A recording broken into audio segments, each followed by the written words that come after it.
সবকটির নামাজি কম বেশি এবং বৃদ্ধ।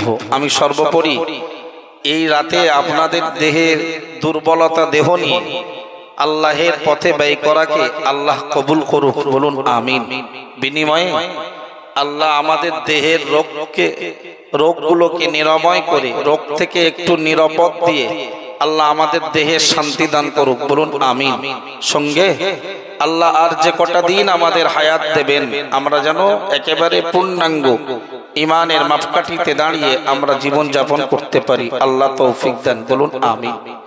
মুফতি সাহেব হুজুর কাবলা, আমি মাইকে আস্তে আস্তে শুনছিলাম যতটুকু তিনি আলোচনা করছিলেন, আল্লাহ জীবন মৃত্যুর আগে, জীবনের আগে মৃত্যুকে বলেছেন, বলে বোঝাতে চেয়েছেন যে বান্দা তোমাদের মৃত্যু থেকে, জীবনের থেকে মৃত্যুটা আল্লাহর কাছে অনেক সহজ, এবং তোমাদের জীবনটা যত না মূল্যবান তার থেকে তোমাদের মৃত্যু দিয়ে আখিরাতটা আরো বেশি গুরুত্বপূর্ণ। জোরে বলা যাবে না? কোরআন শরীফ বিবরণ দিয়েছে, আমা হাদিহিল হায়াতুদ দুনিয়া ইল্লা লাহবু ওয়া লাইব ওয়া ইন্নাদ দারাল আখিরাতা লাহিয়াল হায়াওয়ান লাউ কানু ইয়ালামুন। মহান আল্লাহর কোরআন শরীফের 21 পারা 3য় পৃষ্ঠা, সূরার নাম সূরাতুল আনকাবুত। মহান আল্লাহ জানিয়েছেন, আমা হাদিহিল হায়াতুদ দুনিয়া, ও বান্দা দুনিয়ার জীবনটা, পার্থিব জীবন যাপনটা, ইল্লা লাহবু ওয়া লাইব, ওটা কেবলমাত্র খেল তামাশা, বিনোদনের জায়গা, ধোকার জায়গা। ওয়া ইন্নাদ দারাল আখিরাতা লাহিয়াল হায়াওয়ান। বান্দা মনে রাখো, আমি তোমার রব, আমি তোমার স্রষ্টা, আমি তোমার খালিক, তোমার মালিক বলছি, আমি তোমার রুজিদাতা, আমি তোমার জীবনের মালিক, মাউতের মালিক বলছি। ওয়া ইন্নাদ দারাল আখিরাতা, অবশ্যই আখিরাতের জীবনটা, লাহিয়াল হায়াওয়ান, ওটাই তো তোমার প্রকৃত জীবন। জোরে বলুন, আরো জোরে বলুন না সুবহানাল্লাহ। এই যে জীবনটা আছে, এই জীবনটা অ্যাকচুয়াল জীবন না, এটা মরণ। কারণ একদিন শেষ হবে।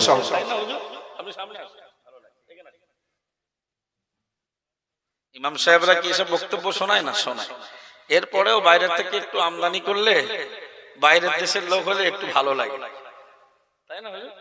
আমিও একটা মসজিদের ইমাম, সেখানে আবার আমার আমন্ত্রিত হুজুর থাকে। ইমাম আলেমরা সবাই কোরআনের আয়াত হাদিস জানে। এবার এক একজনের বলার ধরন আল্লাহ এক একটা যোগ্যতা, এক এক রকমের বয়ান বক্তব্য করার তৌফিক দিয়েছেন, সে তেমন ভাবে বলে। তাহলে কি বললো কোরআনে? আল্লাহ বললেন পৃথিবীর জীবনটা একেবারে খেল তামাশা, বিনোদন, ধোকার জায়গা, আর আখিরাতের জীবনটা প্রকৃত জীবন। সুবহানাল্লাহ বলবেন না? কোরআন শরীফের 30 পারার সূরাতুল আ'লা বলে একটি সূরা রয়েছে। মহান আল্লাহ জানিয়েছেন, বাল তুসিরুনাল হায়াতাদ দুনিয়া, ও বান্দা তোমরা দুনিয়ার জীবনকে আঁকড়ে ধরেছো, দুনিয়ার জীবনকে তোমরা মহব্বত করে ফেলেছো, দুনিয়ার জীবনকে তোমরাই বড় গুরুত্ব দিয়েছো। ও বান্দা পার্থিব জীবনের লোভ লালসায় তোমরা জড়িয়ে পড়েছো, অথচ আমি আল্লাহ তোমাদের রব, তোমাদের প্রতিপালক বলছি, আখিরাতু খায়রু ওয়া আবকা, আখিরাত হলো উত্তম এবং স্থায়ী। জোরে বলুন। কথা বুঝতে অসুবিধা হচ্ছে? ওখানে একরকম বললেন, আবার 30 পারে সাব্বিহিসমা রাব্বিকাল আ'লা আল্লাযী খালাকা ফাসাওয়া, ও সূরায় এসে আবার অন্যরকম বললেন যে তোমরা পার্থিব জীবনটাকে অনেক মর্যাদা, অনেক দামি, অনেক গুরুত্ব, অনেক প্রাধান্য দিচ্ছ, কিন্তু এটা ভুল হচ্ছে। ওয়াল আখিরাতু, আমি আল্লাহ বলছি আখিরাত খায়রুন, শ্রেষ্ঠ। জোরে বলবেন না? ওয়া আবকা, এবং সেটা স্থায়ী। আখিরাতের জীবন শেষ, আখিরাতের জীবনের শেষ আছে ভাই। বাবু আপনারা যারা এসেছেন মজলিসে, অনুরোধ করছি নিয়ত করুন, নিয়ত করুন। মুফতি সাহেব হুজুর কিবলাও আখিরাতের দিক নির্দেশনা দিয়েছেন এবং দুনিয়াটাকে তিনি ঘৃণ্যতা করেছেন কোরআনের আয়াত এবং হাদিসের বিশ্লেষণের মাধ্যমে। কথা ঠিক না ভুল? আমরাও নিয়ত করি, আর যে কদিন আল্লাহ আমাদেরকে বাঁচাবেন আমরা দুনিয়ার থেকে আখিরাতকে প্রাধান্য দেব। বলুন ইনশাআল্লাহ। আখিরাতকে একটু প্রাধান্য দিতে গেলে না, দুনিয়ায় বাবু একটু কষ্ট হবে, দুনিয়ায় একটু হোক, 50-60 বছরের জীবনে কষ্ট, অনন্তকালের জীবনে আল্লাহ আমাদের এমন শান্তি দেবে, সে শান্তি চোখে আমরা। قال رسول الله صلى الله عليه وسلم রবি আবার জান্নাতের বর্ণনা দিতে গিয়ে বললেন, ও আমার সাহাবীরা মনে রাখো, লা আইনুন রাআত ওয়ালা উযনুন সামিআত ওয়ালা খাতারা আলা কলবি বাশারিন আও কামা ক্বালা আলাইহিস সালাম। প্যারা নবী মুহাম্মদুর রাসূলুল্লাহ সাল্লাল্লাহু আলাইহি ওয়াসাল্লাম যুদ্ধে লক্ষ্য করে বললেন, ও বাবা সাহাবা, সাহাবী দল, আমি নবী মুহাম্মদুর রাসূলুল্লাহ সাল্লাল্লাহু আলাইহি ওয়াসাল্লাম বলছি, আখিরাতের জীবনে জান্নাতে এমন সুখ শান্তি আরাম আয়েশ ভোগ বিলাসিতা রয়েছে, খাদ্য খাবার বিল্ডিং বালাখানা রয়েছে, লা আইনুন রাআত, পৃথিবীর কোন চোখ তা কখনো দেখেনি। জোরে বলুন, আরো জোরে বলুন না সুবহানাল্লাহ। প্যারা নবী মুহাম্মদুর রাসূলুল্লাহ সাল্লাল্লাহু আলাইহি ওয়াসাল্লাম সাহাবী হুজুরদের লক্ষ্য করে বললেন, ও সাহাবীরা মনে রাখো, জান্নাতের ভেতরে এমন সুন্দর মনোরম পূর্ণ একটি বাজনা থাকবে, আওয়াজ থাকবে, ওয়ালা উযনুন সামিআত, পৃথিবীর কোন কান ওই বাজনা কখনো শোনেনি। সুবহানাল্লাহ বলেন। গান শোনে, বাজনা শোনে, থিয়েটার শোনে আমাদের ছেলেরা, শোনে না? শোনে না? মেয়েরা শুনে আবার গা একটু দোলন দেয়, তাই না?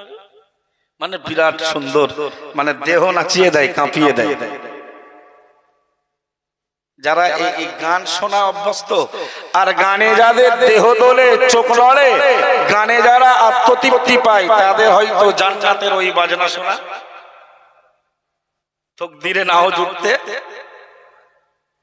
পারে। নবী বলছে জান্নাতে, জান্নাত তো একটা পার্ক, জান্নাত একটা পার্ক, একটা বাগান, একটা সুন্দর মনোরমপূর্ণ দৃশ্য।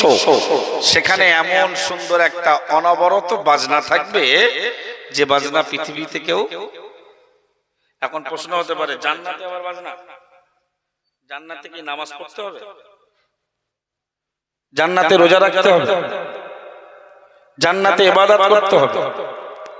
জান্নাতে কোনো কিছুর নিষেধাজ্ঞা থাকবে না, যদি বলা যাবে না। তাহলে 50-60 বছরে একটু কষ্ট করলে অনন্তকালের ওই জীবনে এমন শান্তি আল্লাহ দেবে, চোখ দেখেনি, কান শোনেনি। নবী বললেন, ওয়ালা খাতারা আলা কলবি বাশারিন, পৃথিবীর কোন অন্তরে তা কোনোদিন উদ্ভাসিত হয়নি। জোরে বলুন। আমাদের অন্তর তো অনেক কিছু ভালো ভাবে, ভাবে না? ভাবে না? অনেক কিছু সুখ শান্তির কথা অনুভব করে, কিন্তু আল্লাহ নবী বলছে জান্নাতে এমন শান্তি, এমন ভোগ বিলাসিতা, এমন আরাম আয়েশ, এমন সুখ থাকবে, পৃথিবীর অন্তর কোনোদিন ভাবিনি যে সুখ এত হতে পারে। যদি বলা যাবে না। সুতরাং এই দুনিয়াকে আমাদের দুনিয়াদারি করতে হবে। দুনিয়াদারি করতে আল্লাহ নিষেধ করেননি, আল্লাহ নিষেধ, তবে দুনিয়ার ভেতরে ডুবে গিয়ে আল্লাহকে যেন ভুলে। কোরআন শরীফের 28 পারা 13 পৃষ্ঠা, সূরার নাম সূরাতুল জুমআ। মহান আল্লাহ জানিয়েছেন, ইয়া আইয়ুহাল্লাযীনা আমানু ইযা নুদিয়া লিস-সালাতি মিন ইয়াউমিল জুমআ, ও ঈমানদার মুসলমানের দল, আমি আল্লাহ বলছি, জুমার দিনে যখন মসজিদে আযান দেওয়া হবে, জুমার নামাজ পড়ার জন্য যখন তোমাদেরকে আহ্বান করা হবে, ডাক দেওয়া হবে, ফাসআউ ইলা যিকরিল্লাহি, ও বান্দা তোমরা আল্লাহর শরণে ধাবিত হয়ে যাও, ওয়াদারুল বাইয়া, এবং ব্যবসা বাণিজ্য কাজকর্ম সবকিছু ত্যাগ করে দাও। ও আমার বান্দা বান্দির দল, আমি আল্লাহ বলছি, লাআল্লাকুম তুফলিহুন, তোমরা হয়ে যাবে সাকসেস, সফল কাম। সুবহানাল্লাহ বলেন। এটা জুমার দিনের কথা বলে আল্লাহ সব নামাজেরই কথাই বলছে। জুম্মা যেহেতু সাইয়্যিদুল আইয়াম, এই জন্য জুম্মার নামাজটাকে বলে বুঝিয়েছেন এক চওয়াল সব নামাজের গুরুত্ব ওই আয়াতে আছে। নামাজের আজান হলে ডাকলে তোমরা নামাজের জন্য মসজিদে আল্লাহর জিকিরের জন্য আল্লাহর স্মরণের জন্য ধাবিত হয়ে যাও। জোরে বলবেন না? ওয়াদারুল বাইয়া, ওয়াদারুল বাইয়া, তোমরা ব্যবসা বাণিজ্য সব কাজ কারবার সব কিছু ত্যাগ করে ওখানে চলে যাও। যালিকুম খায়রুল লাকুম, এটা তোমাদের জন্য কল্যাণ, এটা তোমাদের জন্য ভালাই, এটা তোমাদের জন্য মঙ্গল। ইন কুনতুম তা'লামুন, যদি তুমি তা বুঝতে পারতে যে এর ভালাই, এর কল্যাণ, এর মঙ্গল কত, যদি বুঝতে পারতে তা তোমার জুমার নামাজের জন্য কখনো বলতে সুবহানাল্লাহ বলো। তাহলে এখানে আল্লাহ নামাজের বিধান দিলেন, তাই না? ইবাদত করতে বললেন। পরের আয়াতটা ফলো করুন, আল্লাহ আমাদেরকে রোজগার করতে বলছে, উপার্জন করতে বলছে। জোরে বলুন। মহান আল্লাহ পরের আয়াতেই জানিয়েছেন, ফাইদা কুদিয়াতিস সালাতু ফান্তাশিরু ফিল আরদি ওয়াবতাগু মিন ফাদলিল্লাহ ওয়াযকুরুল্লাহা কাসীরা লাআল্লাকুম তুফলিহুন। মহান আল্লাহ জানিয়েছেন, ফাইদা কুদিয়াতিস সালাতু, ও বান্দা নামাজের জন্য তোমাকে আমার মসজিদে ডাক দেওয়া হলো। না না না না, যখন নামাজ আদায় করা হয়ে যাবে, নামাজ পড়া হয়ে যাবে, আমি আল্লাহ বলছি ফান্তাশিরু ফিল আরদি, तमाम পৃথিবীর জমিনে তোমরা ছড়িয়ে পড়ো। আবতাগু মিন ফাদলিল্লাহি, আমার রিজিক, আমার অর্থ সম্পদ ছড়িয়ে দেওয়া রয়েছে, ওই সম্পদ তোমরা সন্ধান করো। জোরে বলুন না সুবহানাল্লাহ। নামাজ পড়ে আর তাসবিহ টিপতে বলিনি, বলেছে বসে বসে সারা রাত, সারা দিন, সারা রাত ইবাদতের কথা আল্লাহ বলিনি। নামাজ হয়ে গেছে ফজরের, জোহরের, জুম্মার, বেরিয়ে পড়ো। দুনিয়াতে আল্লাহ রুজি ছড়িয়ে রেখেছে, বললো বান্দা হালাল পন্থায় তোমার সুন্দর দুটো হাত দিয়েছি, পা দিয়েছি, বুদ্ধি দিয়েছি, বিবেক দিয়েছি, শক্তি দিয়েছি, ওগুলো প্রয়োগ করে আমার ছড়িয়ে ছিটিয়ে থাকা খাদ্য খাবার নিজের জন্য, সন্তানের জন্য, কন্যার জন্য, আব্বা আম্মার জন্য, পরিবারের জন্য, আত্মীয় স্বজনের জন্য সন্ধান করো। জোরে বলা যাবে না? আল্লাহ কি দুনিয়া করতে নিষেধ করেছে? নিষেধ। তবে পরেই আল্লাহ বলছে ওয়াযকুরুল্লাহা কাসীরা। তবে ওই দুনিয়া সন্ধান করতে গিয়ে, টাকা রোজগার করতে গিয়ে, কাজকাম করতে গিয়ে, ব্যবসা করতে গিয়ে যেন আল্লাহকে ভুলে যেও না। আল্লাহ ফর এক্সাম্পল, ফজরের নামাজ পড়ে তাসবিহ তাহলিল করে, মুরাকাবা মুশাহাদা করে, তরিকার মাস করে আমরা বেরিয়ে গেলাম রুজির সন্ধানে। জোহরের সময় আমাদের নামাজের সময় হয়ে যাবে না? জোহরের সময় নামাজের সময় হবে, আসরের নামাজের সময় হবে, মাগরিবের নামাজের সময় হবে। এই ওয়াযকুরুল্লাহা কাসীরা তাফসীর হলো ফজরের পরে বের হলে, কিংবা জোহরের পরে বার হলে, কিংবা এশা পড়ে নাইট ডিউটিতে বার হলে, পরে যে নামাজের সময়গুলো আছে ওগুলোকে তোমরা ওই সময়গুলোতে আল্লাহর স্মরণ করো। জোরে বলুন ওয়াযকুরুল্লাহা কাসীরা, ওই সময়গুলোতে অধিক পরিমাণে আল্লাহর স্মরণ করবে, আল্লাহকে জিকির করবে। এটা একটা তাফসীর। সঙ্গে আরো একটা কথা মনে রাখতে হবে, ব্যবসা বাণিজ্য, কাজ কারবার, দিনমজুরি এবং ভ্যান চালানো, গাড়ি চালানো, রিকশা চালানো, মুটেগিরি করা, যাই করো, পদ্ধতিটা যেন হয় হালাল পন্থায়। আমার স্মরণ রেখে দিও, হারাম তোমার রোজগারে ঢুকবে না। জোরে বলুন। তাহলে বিনিময়ে কি হবে? লাআল্লাকুম তুফলিহুন, তোমরা পেয়ে যাবে সফলতা, সাকসেস। জোরে বলুন। আরে ভাই, আমরা যে যাই করি আমাদের তো সফলতার ইচ্ছা আছে না? সফলতা খুঁজি না আমরা? সাকসেস হবার চিন্তা করি। ফর এক্সাম্পল, আমি চাষ করি, তো আমার চাষে সফলতা আমি খুঁজি না? খুঁজি না? আমি লেখাপড়া করি, বছরের শেষে রেজাল্টের সময় আমি আমার জীবনে সফলতা কামনা করি, ঠিক না বল? ব্যবসায়ী ব্যবসা করে, সারা বছরে হিসাব করে, সারা দিনে ব্যবসা করার পরে দিনের শেষে গিয়ে সফলতার হিসাব করে, কত টাকা ব্যবসায়ী সফল হলাম, লাভ হলাম, ঠিক না বল? কথা বুঝতে পারছেন না? তো আমরা দুনিয়াতে এসেছি, আমাদের সফলতা খুঁজতে হবে। দুনিয়াতে অর্থে সফলতা নেই, দুনিয়াতে টাকায় সফলতা নেই, দুনিয়াতে রোজগারের সফলতা নেই, দুনিয়াতে অনেক ছেলে মেয়ের পিতা হতে পারলে সফলতা নেই, দুনিয়াতে অনেক শক্তিশালী হতে পারলে সফলতা নেই, দুনিয়াতে মাস্টার হতে পারলে সফলতা নেই, দুনিয়াতে ডাক্তার হতে পারলে সফলতা নেই। আমরা মনে করি ছেলেটা চাকরি পেয়ে গেল তার মানে সফল হয়ে গেছে। না, প্রকৃত সফল ওটা নয়। কোরআন শরীফ বিবরণ দিয়েছে, আমান যুহজিহা আনিন নারি ওয়া উদখিলাল জান্নাতা ফাকাদ ফাজ। ও বান্দা মনে রাখো, কোরআন শরীফে মহান আল্লাহ জানিয়েছেন যাদেরকে কিয়ামতের মহাময়দানে কঠিন হিসাবের দিনেতে জাহান্নাম থেকে দূরে সরিয়ে রাখা হবে, ওয়া উদখিলাল জান্নাতা এবং জান্নাতে প্রবেশ করিয়ে দেওয়া হবে, ফাকাদ ফাজা ওই মানুষগুলো হয়ে যাবে সফল। জোরে বলুন, জাহান্নাম থেকে মুক্তি আর জান্নাতের অধিকারী যাদের বানানো হবে তারাই হবে ফাকাদ ফাজ, তারা সফল কাম। সুবহানাল্লাহ বলেন। তাহলে দুনিয়ায় আমরা মনে করি বাড়ি করলাম, ছেলে মেয়েগুলো বিয়ে দিলাম, আমরা দুনিয়াতে মনে করলাম ব্যবসাতে প্রতিষ্ঠিত হলাম, আর আমরা ভাবি আমরা সফল হয়ে গেছি। কি ঠিক বলছি না ভুল? আমরা ভাবি আমরা সফল হয়েছে। না ভাই, প্রকৃত সফলতা হলো জাহান্নাম থেকে যে বাঁচতে পারলো দুনিয়ার কর্মকাণ্ডের মাধ্যম দিয়ে, ইবাদতের মাধ্যম দিয়ে আল্লাহকে খুশি করে যারা জান্নাতের অধিকার হলো, জান্নাতের হকদার হলো, তারাই প্রকৃত পক্ষে সফল। এটা আল্লাহর কোরআনের ভাষণ। সুবহানাল্লাহ বলে। ভাই তো আমি আপনাকে বলতে চাচ্ছি, সেই দুনিয়াতে, এই দুনিয়াতে আমাদেরকে আপনাদেরকে সফলতা অর্জন করতে হলে লাগবে আল্লাহ খালিস নিয়তে আল্লাহ পাকের বান্দেগি করার। ঠিক না বলুন? দুনিয়ার সঙ্গে সঙ্গে 5 ওয়াক্ত নামাজ পড়া, রমজান মাসে রোজা রাখা, অর্থ থাকলে হিসাব কষে যাকাত দেওয়া, অর্থ সম্পদ থাকলে গরিব দুস্থ অসহায় পরিবার পরিজন আত্মীয় স্বজন প্রতিবেশীদেরকে সহযোগিতা করা, মানুষকে ভালো কাজের আদেশ করা, অসৎ কাজ থেকে বিরত রাখার কিছু নসিহত করা।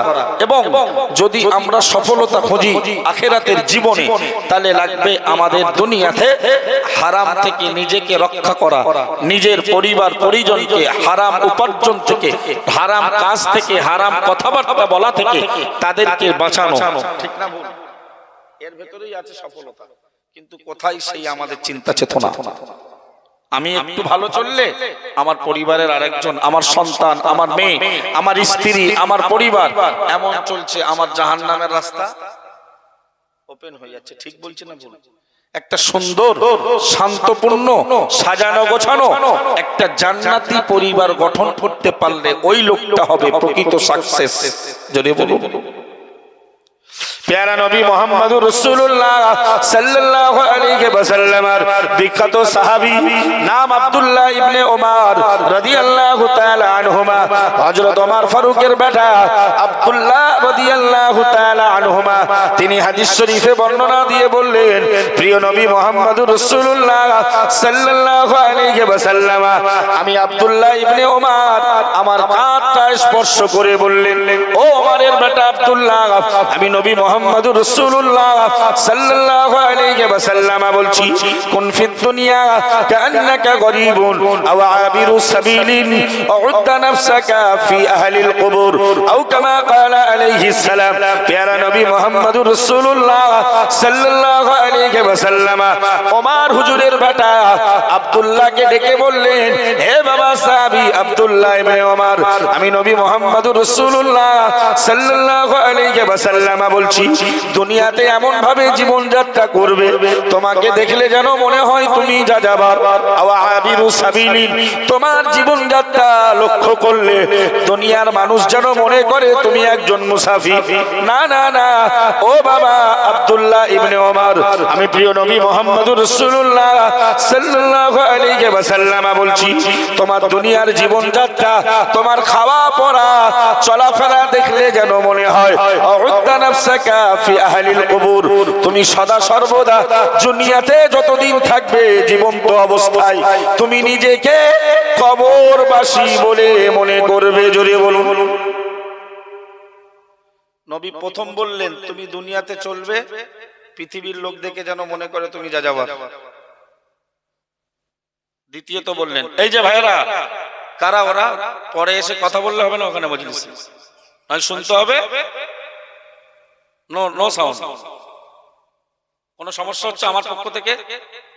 হ্যাঁ, তাহলে একটু মন দিয়ে কথা শুনতে হবে। কোরআন ও হাদিসের মজলিসে ডু নট ডিস্টার্ব মি। আল্লাহর কোরআন বলেছেন ইদা কুরিয়াল কোরআন, যখন কোরআন তেলাওয়াত করা হয়, কোরআনের বক্তব্য দেওয়া হয়, কোরআনের ওয়াজ করা হয়, ফাসতামিউ লা, মনের কান দিয়ে ওই ওয়াজ শ্রবণ করো। সুবহানাল্লাহ বলেন।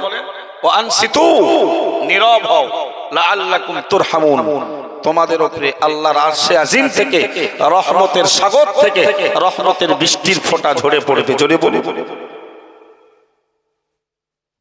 একটু মন দিয়ে কথা শোনো ভাই।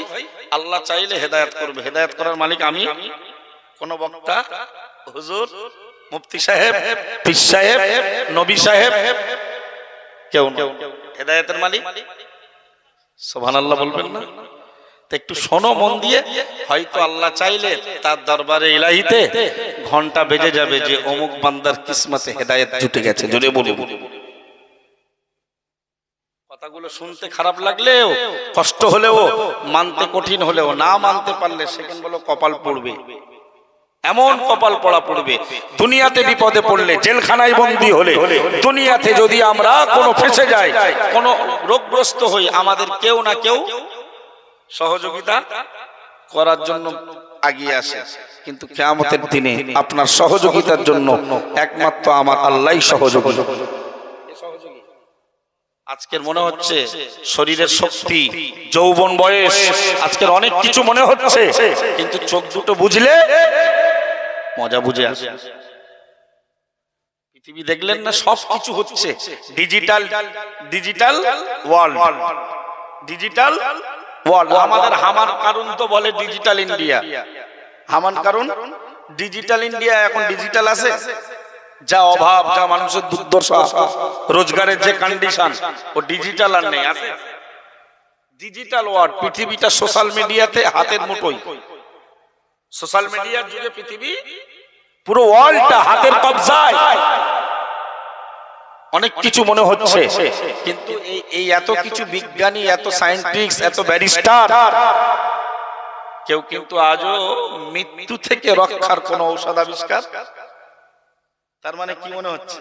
কেউ একজন আছে না, সুইচ টিপে দেবে, সময় শেষ হলে সবাই ঘুমিয়ে পড়বে। কিন্তু ওই ঘুমটা যারা দুনিয়াতে ঈমানের উপরে স্থির থেকে আল্লাহর প্রতি ভরসা রেখে কষ্টের জীবন যাত্রা করে আল্লাহকে খুশি করবে, তাদের ঘুমটা জান্নাতি ঘুম। জোরে বলা যাবে না? আর যদি দুনিয়াতে বাটপারি করে করে বেড়াও, দুনিয়াতে আল্লাহর নাফরমান হও, দুনিয়াতে নাশকর হও, দুনিয়াকে যদি আল্লাহকে চিনতে না পারো, তাহলে ওই ঘুমের পরেই ঘুম থাকবে না, জাগ্রত করা এবং অবিরাম পরস্পর অনবরত আযাবের উপরে আযাব চাপিয়ে দেওয়া হবে। কোরআন বলেছে, কোরআন বলেছেন বাদদালনাহুম জুলুদান গায়রাহা লিয়াযুকুল আযাব। দুনিয়ার আগুনে আমরা কাঠ পোড়াই, পোড়ালে কাঠটা ছাই হয়ে যায় না, ওতে আর আগুন দেওয়া সম্ভব? পেট্রোল ডিজেল যাই দিয়ে আগুন জ্বলবে। তো বান্দাকে আল্লাহ যখন জাহান্নামে পোড়াবে, বান্দার দেহটা ছাই হয়ে যাবে। কি হয়ে যাবে? আগুন আর ঝাঁকবে না, আগুন আর ওখানে ঝাঁকবে না, আগুন ধরবে না। মহান আল্লাহ বলেছেন বাদদালনাহুম জুলুদান গায়রাহা, তখন আমি আল্লাহ ওই পুড়ে যাওয়া দেহের চামড়াটাকে নতুন চামড়াতে পরিবর্তন করব, লিয়াযুকুল আযাব, যাতে করে আযাবের স্বাদ গ্রহণ করতে পারে। সুতরাং হাসি, ঠাট্টা, বিদ্রূপ, মজা, উপহাস বন্ধ হয়ে যাবে। শোনা, আজ ফিলিস্তিন মার খাচ্ছে, কাল আপনিও আমিও মার খাবার জন্য তৈরি হতে হবে। ইমানের কোয়ালিটি, আমাদের ইমানের যে কোয়ালিটি, তাতে মার অপরিহার্য। তামাম পৃথিবী দোয়া করতেছে, দোয়া কাবার ইমাম দোয়া করছে, মদিনার মসজিদে নববীর ইমাম দোয়া করছে, দোয়া করছে পৃথিবীর পীর বংশ, দোয়া করছে পৃথিবীর আলেমরা, দোয়া করছে পৃথিবীর সুফিরা, দোয়া করছে পৃথিবীর ইমানদাররা, দোয়া করছে পৃথিবীর টুপিওয়ালা দল, দোয়া করছে পৃথিবীর তাহাজ্জুদ গুজারি দল। লেকিন দোয়া আরশে আজিমে কেন? এই বাদরামির জন্য, বাদরামির জন্য। এত বড় একটা ইসলামিক মজলিস, রাস্তাঘাটে সব জায়গায় খেলা দাও, ফুটবল খেলা, লোকের অভাব, থিয়েটার দাও, গাজন দাও, বাজনা দাও, ফাংশন দাও, অভাব হয় না। পার্কে যাওয়ার জন্য ঘোষণা দাও, বেড়াতে যাওয়ার জন্য ঘোষণা দাও, অভাব। পয়লা জানুয়ারি পালন করতে আমাদের ছেলেরা পিছু পা হয় না।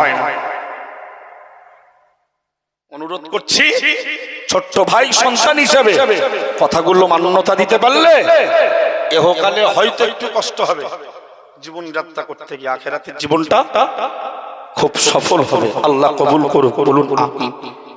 ভাই এত কষ্টের জীবন, নবীর সাহাবীরা জান্নাতের সুসংবাদ প্রাপ্ত, জান্নাতের সুসংবাদ পেয়েছে, এরপরেও জাহান্নামের কথা শুনলে সাহাবীরা কেঁদে জারেজার হয়ে যেত। সুবহানাল্লাহ বলুন।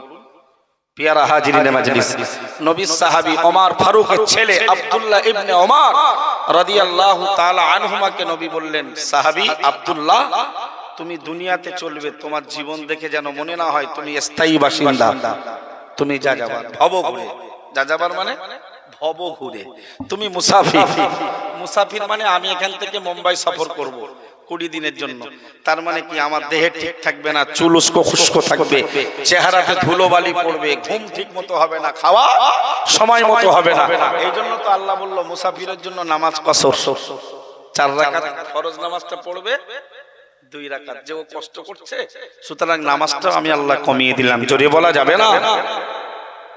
আর বললেন, আব্দুল্লাহ, যতদিন বাবা তুমি জীবিত থাকবে নিজেকে মনে করবে আমি একটা মাইয়েত, আমি একজন মৃত।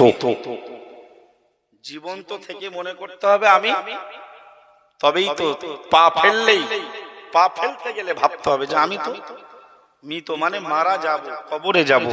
কবরে তো সঙ্গী সাথী আলো বাতাস কিচ্ছু। এই কথাটা যদি একটু ব্রেনে নিয়ে চলা যায়, ভুল কম হবে না বেশি হবে? আমাদের ছেলেদের সব চেতনাই নেই। আচ্ছা, বিশ্ববিখ্যাত আল্লাহর একজন ওলি বান্দা বাহলুল মাসজুব রাহমাতুল্লাহ আলাইহি তার সারা জীবনটা কবরের সময়, কবরের কাছাকাছি, কবরস্থান সংলগ্ন জায়গায় বসে অতিবাহিত করেন। ওই জামানার যুগ শ্রেষ্ঠ বাদশা সম্রাট হারুন রশিদ একদিন ডেকে বলল, ও ফকির সাহেব বাহলুল, তোমার কি কোনো কাজ কর্ম নাই? সদা সর্বদা কবরের কাছে তুমি বসে থাকো কেন? একটু জোরে বলা যাবে না সুবহানাল্লাহ? কবরের কাছে তুমি কাটাও, তোমার কাজ নেই? আর ফকির পাগল বলে সম্বোধন করলো যে এটা তো পাগলের আচরণ। সম্রাট নিজেকে খুব পণ্ডিত আর শিক্ষিত মনে করে যুগশ্রেষ্ঠ আল্লাহর ওলি মাহবুব বান্দাকে বাহলুল সাহেবকে বললেন, হে পাগল বাহলুল, কাজকর্ম নেই তোমার? নাউজুবিল্লাহ বলুন। আল্লাহর ওলি বান্দা, আল্লাহর মাহবুব পিয়ারা বান্দা বাহলুল মাসজুব রাহমাতুল্লাহ আলাইহি এক বিন্দু দেরি করল না।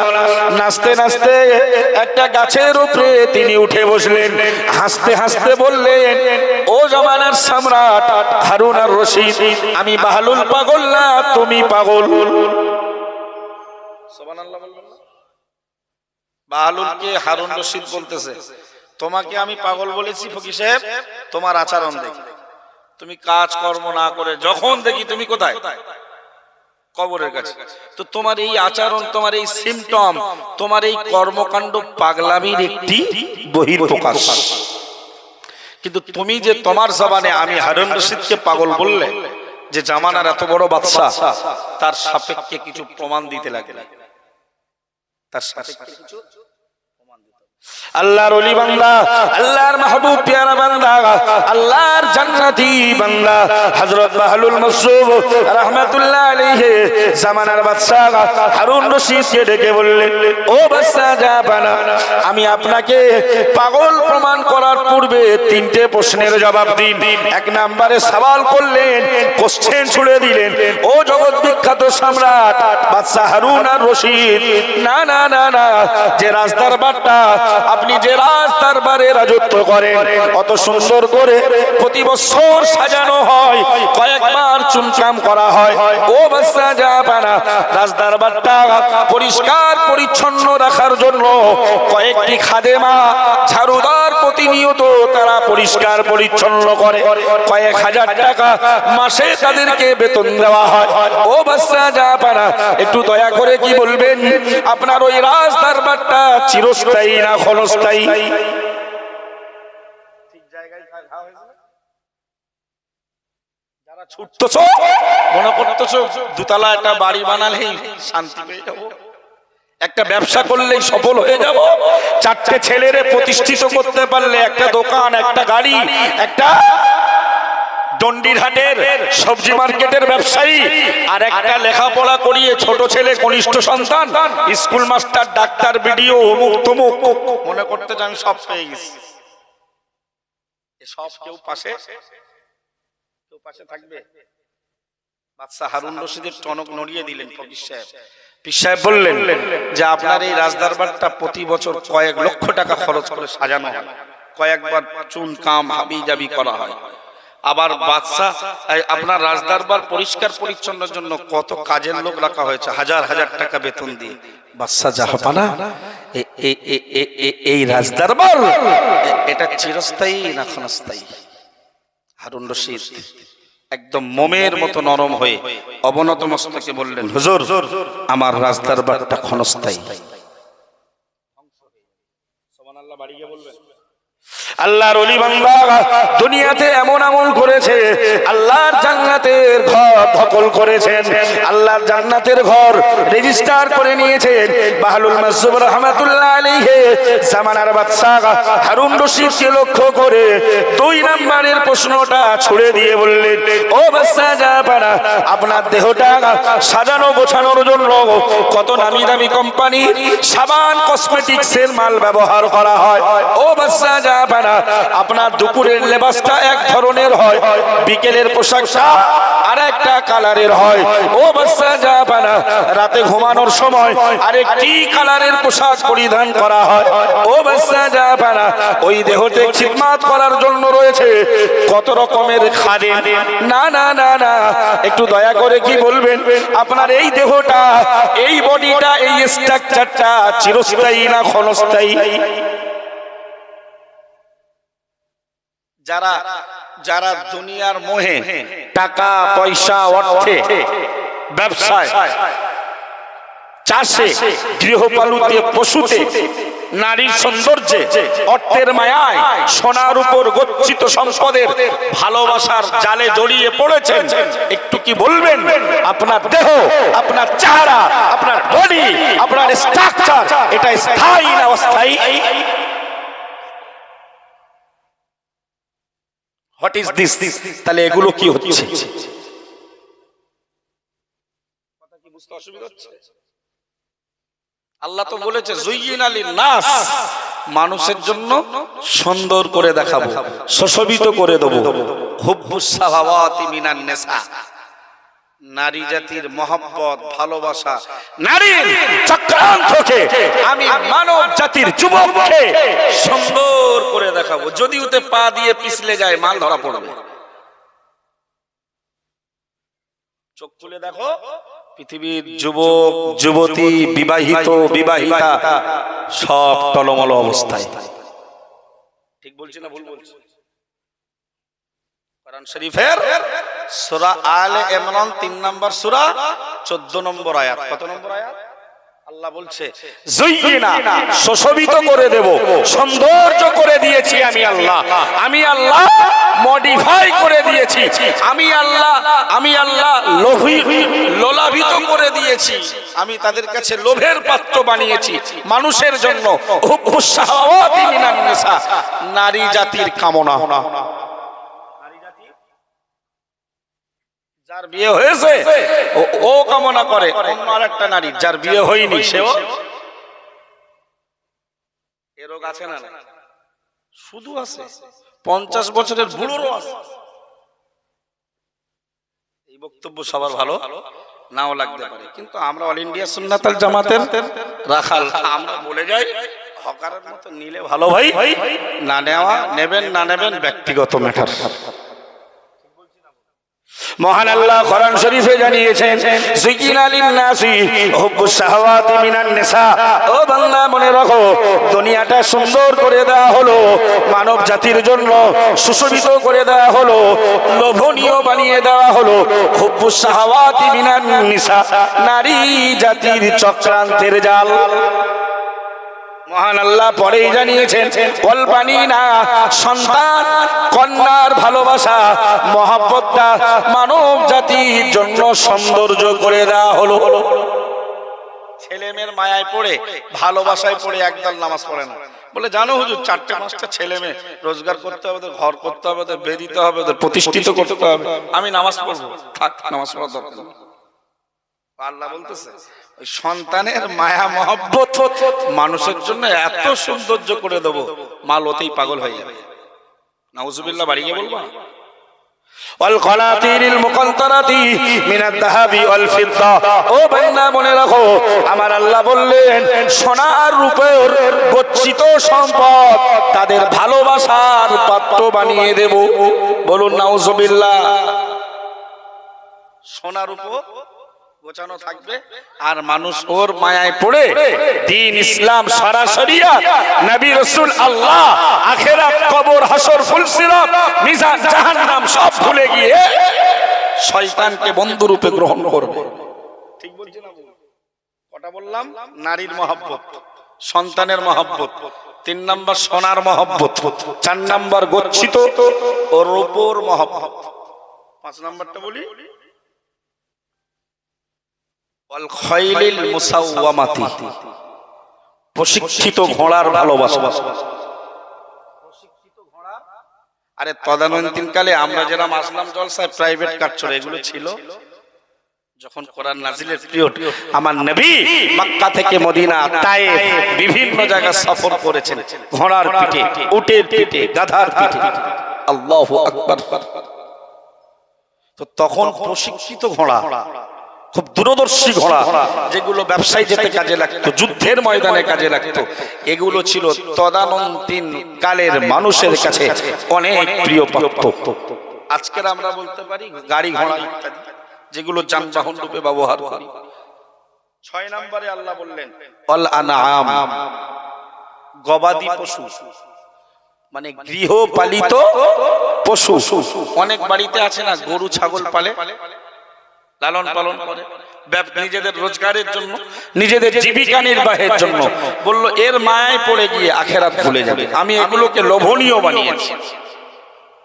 সতর্ক করছে আল্লাহ যে এগুলো লোভে পড়া যাবে না। 7 নম্বরে আল্লাহ বললেন ওয়াল হারথি, মানে চাষ আবাদের ফসলের ফলের ভালোবাসাটা আমি তাদের কাছে সৌন্দর্য করে দিয়েছি। নাউজুবিল্লাহ বলেন।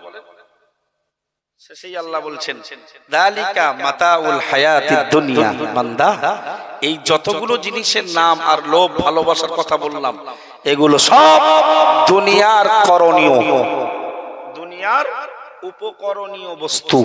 এগুলো আখিরাতে কোনো কাজে। মহান আল্লাহ পরেই জানিয়ে দিলেন আল্লাহু ইনদাহু হুসনুস সাওয়াব।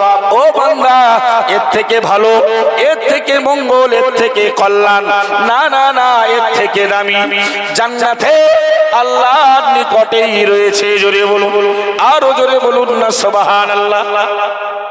এর থেকে ভালোগুলো কোথায় আছে? আল্লাহু ইনদাহু হুসনুল মাআব।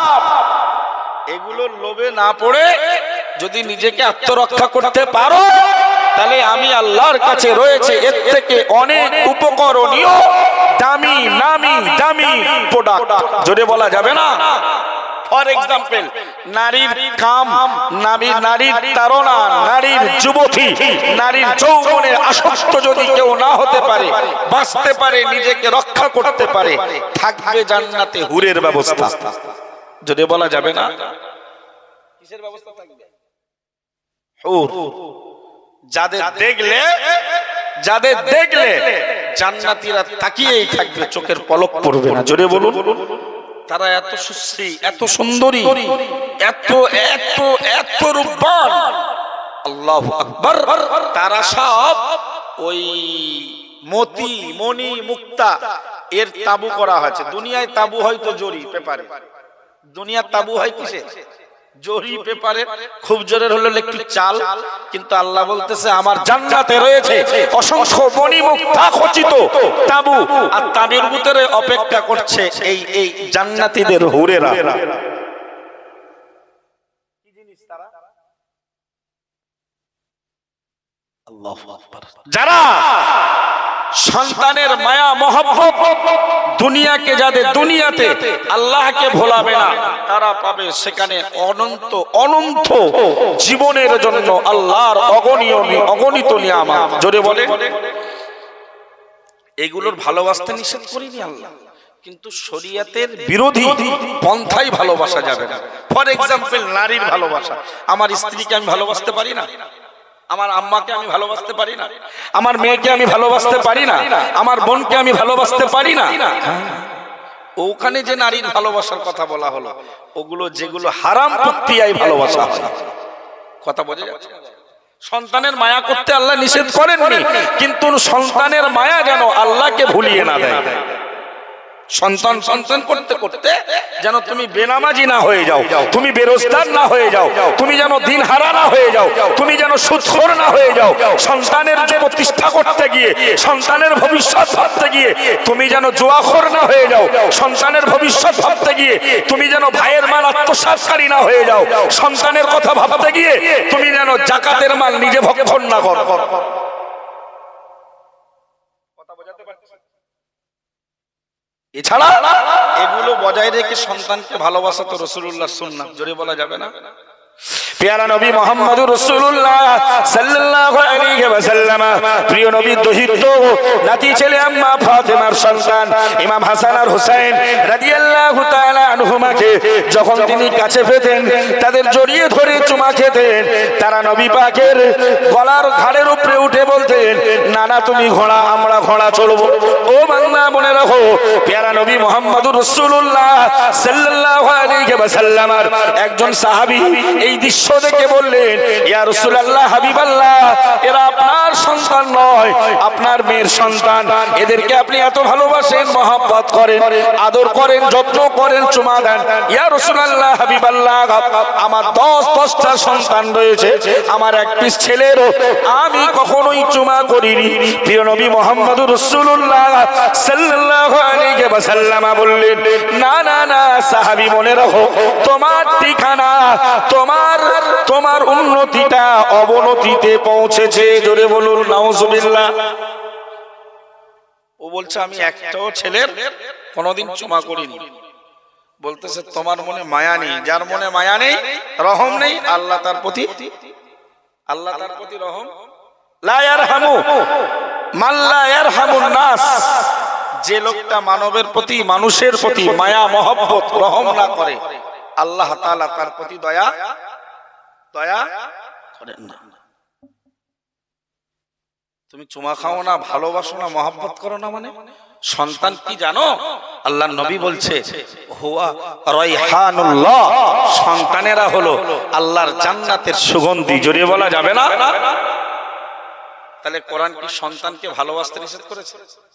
হ্যাঁ, কিন্তু সন্তানের ভালোবাসাটা এত অধিক মাত্রায় যেন বেড়ে না যায়, তুমি আল্লাহকে ভুলে যাবে, দ্বীনকে ভুলে যাবে, শরীয়তকে ভুলে যাবে। গবাদি পশুর চাষ আবাদ করা, বৈধ পন্থায় ঘোড়া পালন করা, আল্লাহ সোনা রূপো রাখা, এগুলো অন্যায়ের নয়, তবে সেগুলো হিসাব করে জাকাত দিতে হবে। জাকাত দেওয়ার সময় তো চাচা, দাদা, ভাই সব বিপদে পড়ে, তাই তো এত টাকার জাকাত দেব। তার মানে ওর লোভ লালসা আপনাকে, আপনার কণ্ঠ চেপে ধরেছে। নাউজুবিল্লাহ বলেন। কোরআন শরীফ বিবরণ দিয়েছেন, আল্লাযীনা ইয়াকনিজুনা আয-যাহাবা ওয়াল ফিদ্দাতা ওয়া লা ইউনফিকুনাহা ফি সাবিলিল্লাহ ফাবাশশিরহুম বিআযাবিন আলীম।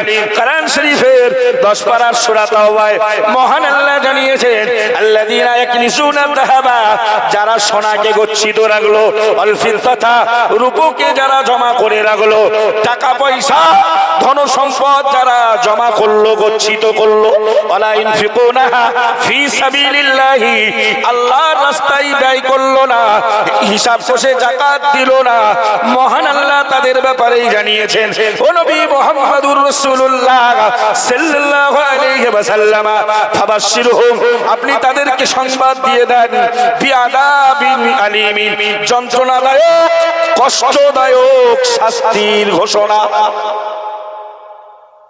যারা হিসাব কষে জাকাত দেয় না অথচ মাল জমা রাখে, আল্লাহ নবীকে আল্লাহ বললেন ওদেরকে যন্ত্রণাদায়ক কষ্টদায়ক ছটফটানি আযাবের কথা শুনিয়ে দাও। কি আযাব? কোরআন বিবরণ দিয়েছে, ইয়াউমা ইউহমা আলাইহা ফি নারি জাহান্নামা। ও বান্দা মনে রাখো, দুনিয়ার যে মানুষগুলো মাল ধন সম্পদ সোনার উপর গচ্ছিত রাখে, বছরে যাকাত দেয় না, মহান আল্লাহ বলেছেন কিয়ামতের মহাময়দানে, হিসাবের দিনে, কঠিন কিয়ামতের দিনে, ইয়াউমা ইউহমা আলাইহা, ওই মালগুলোকে জাহান্নামের আগুনে উত্তপ্ত করা হবে, গরম করা হবে।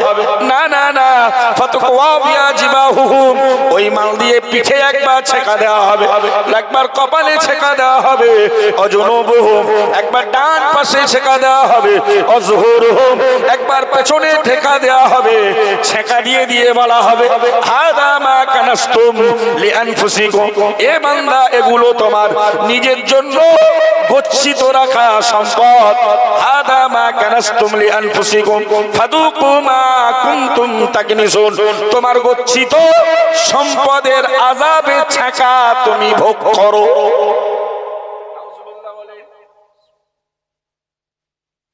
এখনকার মেয়েদের ওই একটা ভান্ডারে টাকা ঢুকতেছে না, কত 500, বাপের বাড়িতে একটা কানে, একটা নাকে, স্বামী মহব্বত করে একটা গলা, একটা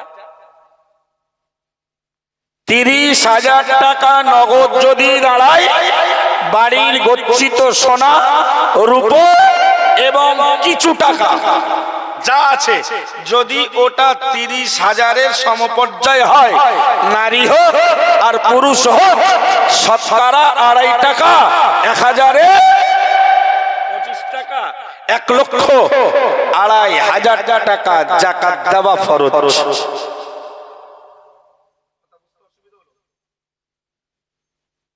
কিছু ছেলের উপরে যাকাত না ফরজ হলেও বাড়ির মহিলার উপরে যাকাত, যাকাত প্রত্যেক বাড়ি কম বেশি, কিছু সোনা আছে, কিছু রূপ আছে, আবার বাপ দেয়, ভাই দেয়, স্বামী দেয় কিছু টাকাও, আবার ভান্ডারে কিছু ঢোকে, সব মিলিয়ে 30,000 হবে না। এরা মহিলা আছে বলে মনে হয়,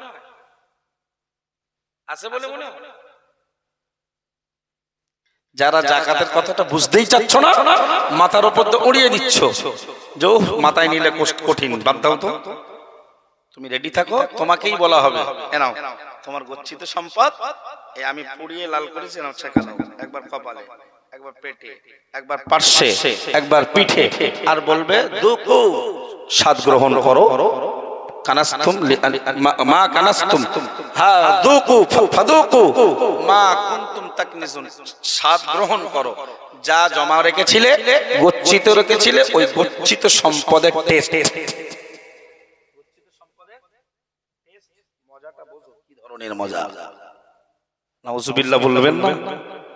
সুতরাং এই জিনিসগুলো আমাদের কাছে লোভনীয়, নারীর মহব্বত, সন্তানের মহব্বত এবং গবাদি সোনার উপর গচ্ছিত সম্পদের মহব্বত, প্রশিক্ষিত ঘোড়ার মহব্বত, গৃহপালিত পশুর মহব্বত, চাষাবাদ, ফল ফসলের মহব্বত, ভালোবাসা, এগুলো আমাদের কাছে খুব লোভনীয়। তবে এই লোভে পড়ে দুনিয়ার এই উপকরণীয় বস্তু ভোগ করতে গিয়ে অনন্তকালের আখিরাত যেন বিনষ্ট না হয়ে, এগুলো একটু মাথায় নিয়ে ভাববার চেষ্টা করতে হবে। আল্লাহ তৌফিক নসিব করুন, বলুন আমিন। মন থেকে বলুন আল্লাহুম্মা আমিন।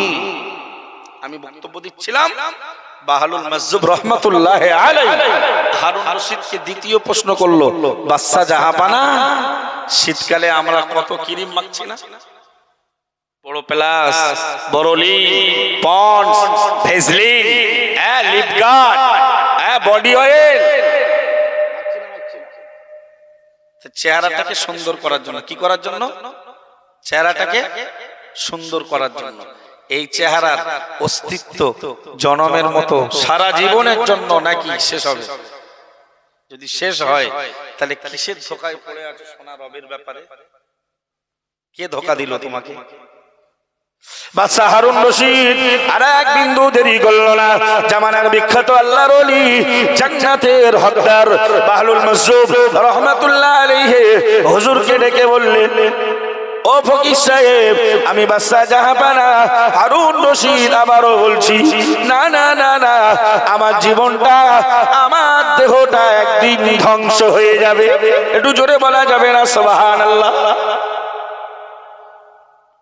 3 নম্বরে হুজুর বলছে, হারুন রশিদ সাহেব, তো যখন তোমার দেহ যখন একদিন শেষ হবে, তুমি যখন মরবে, তো মরণের পরে তোমার স্থান কোথায়? তো বলল হুজুর কবরে। কোথায়? আখিরাতের প্রথম মঞ্জিল কবর। হুজুর কবরে। তা বলল সম্রাট হারুন রশিদ সাহেব, আমি বাহালুল ওই কবরটাকে দুনিয়ায় বেঁচে থাকতে থাকতে একটু গুরুত্ব বেশি দেই, আর আপনি রাজদরবারটাকে গুরুত্ব বেশি দেন। আপনার ভাষায় আমার জন্য পাগল বলাটা শোভনীয়, নাকি আমার পক্ষ থেকে আপনাকে পাগল সার্টিফিকেট দেওয়াটা এটাই শোভনীয়? হারুন রশিদ মাথা নিচু করে বললেন, হুজুর, আমার জীবনে আমি ভুলের উপরে প্রতিষ্ঠিত ছিলাম। আমাকে এমন করে আমার রাজদরবারে অনেক জ্ঞানী গুণী পণ্ডিত উজির ওয়াজারা চাকরি দিয়ে রেখেছি হুজুর, কেউ এত সুন্দর করে আমাকে তো শিক্ষা দেয়নি হুজুর। আমি আমার ভুলটা আজকের আপনার চত্বরে, আপনার দ্বারস্থ হয়ে, আপনার আয়নায় আমার ভুলটা ধরা পড়েছে। জোরে বলা যাবে না? আল্লাহওয়ালা হাক্কানি রব্বানি মানুষদের সান্নিধ্যে গেলে নিজের জীবনের ভুল ওই আয়নায় আমার বক্তব্য আপনাদের কাছে খুব খারাপ লাগলেও কিন্তু এই আয়নায় কিছু ধরা পড়ছে বলে মনে হয় না? ওই ধরা অবস্থায় আয়নায় যখন দেখো এখানে একটু কালো দাগ পড়েছে, এখানে একটু দেখলে ধুলোবালি পড়েছে, এটা দিয়ে এখন আয়নায় ধরা পড়ছে কারোর চেহারায় নারীর ভালোবাসা, আয়নায় ধরা পড়ছে কারোর চেহারায় সন্তানের ভালোবাসা, আয়নায় ধরা পড়ছে কোরআনের আয়নায় ধরা পড়ছে কারোর চেহারায় সম্পদের মহব্বত ভালোবাসার লোভ, আয়নায় ধরা পড়ছে চাষ আবাদের ভালোবাসার লোভ। ঠিক না? ওই নোংরাগুলো দূর করতে হবে না? বাদশা হারুন রশিদ বললেন, হুজুর, এত সুন্দর করে আমাকে কেউ কোনোদিন বোঝায়নি হুজুর, তো আমি বুঝবো কি করে? আজকের আমার প্রকৃত জীবন সম্বন্ধে আমি আপনার কাছ থেকে অবগত হলাম। জোরে বলা যাবে না? হুজুর, আপনি আমাকে আরো কিছু নসিহত করুন। সুবহানাল্লাহ বলেন। একজন সম্রাট, আমাদের ছেলেরা ওয়াজ শুনতে চায় না, আমাদের যুবকরা মাজলিসে আসতে চায় না। সম্রাট বাদশা হারুন রশিদ কত বড় সম্রাট জানেন? তার স্ত্রী আম্মা জান জুবাইদা খাতুন রাহমাতুল্লাহ আলাইহা, কি নাম বলেছি বাবা? জুবাইদা খাতুন।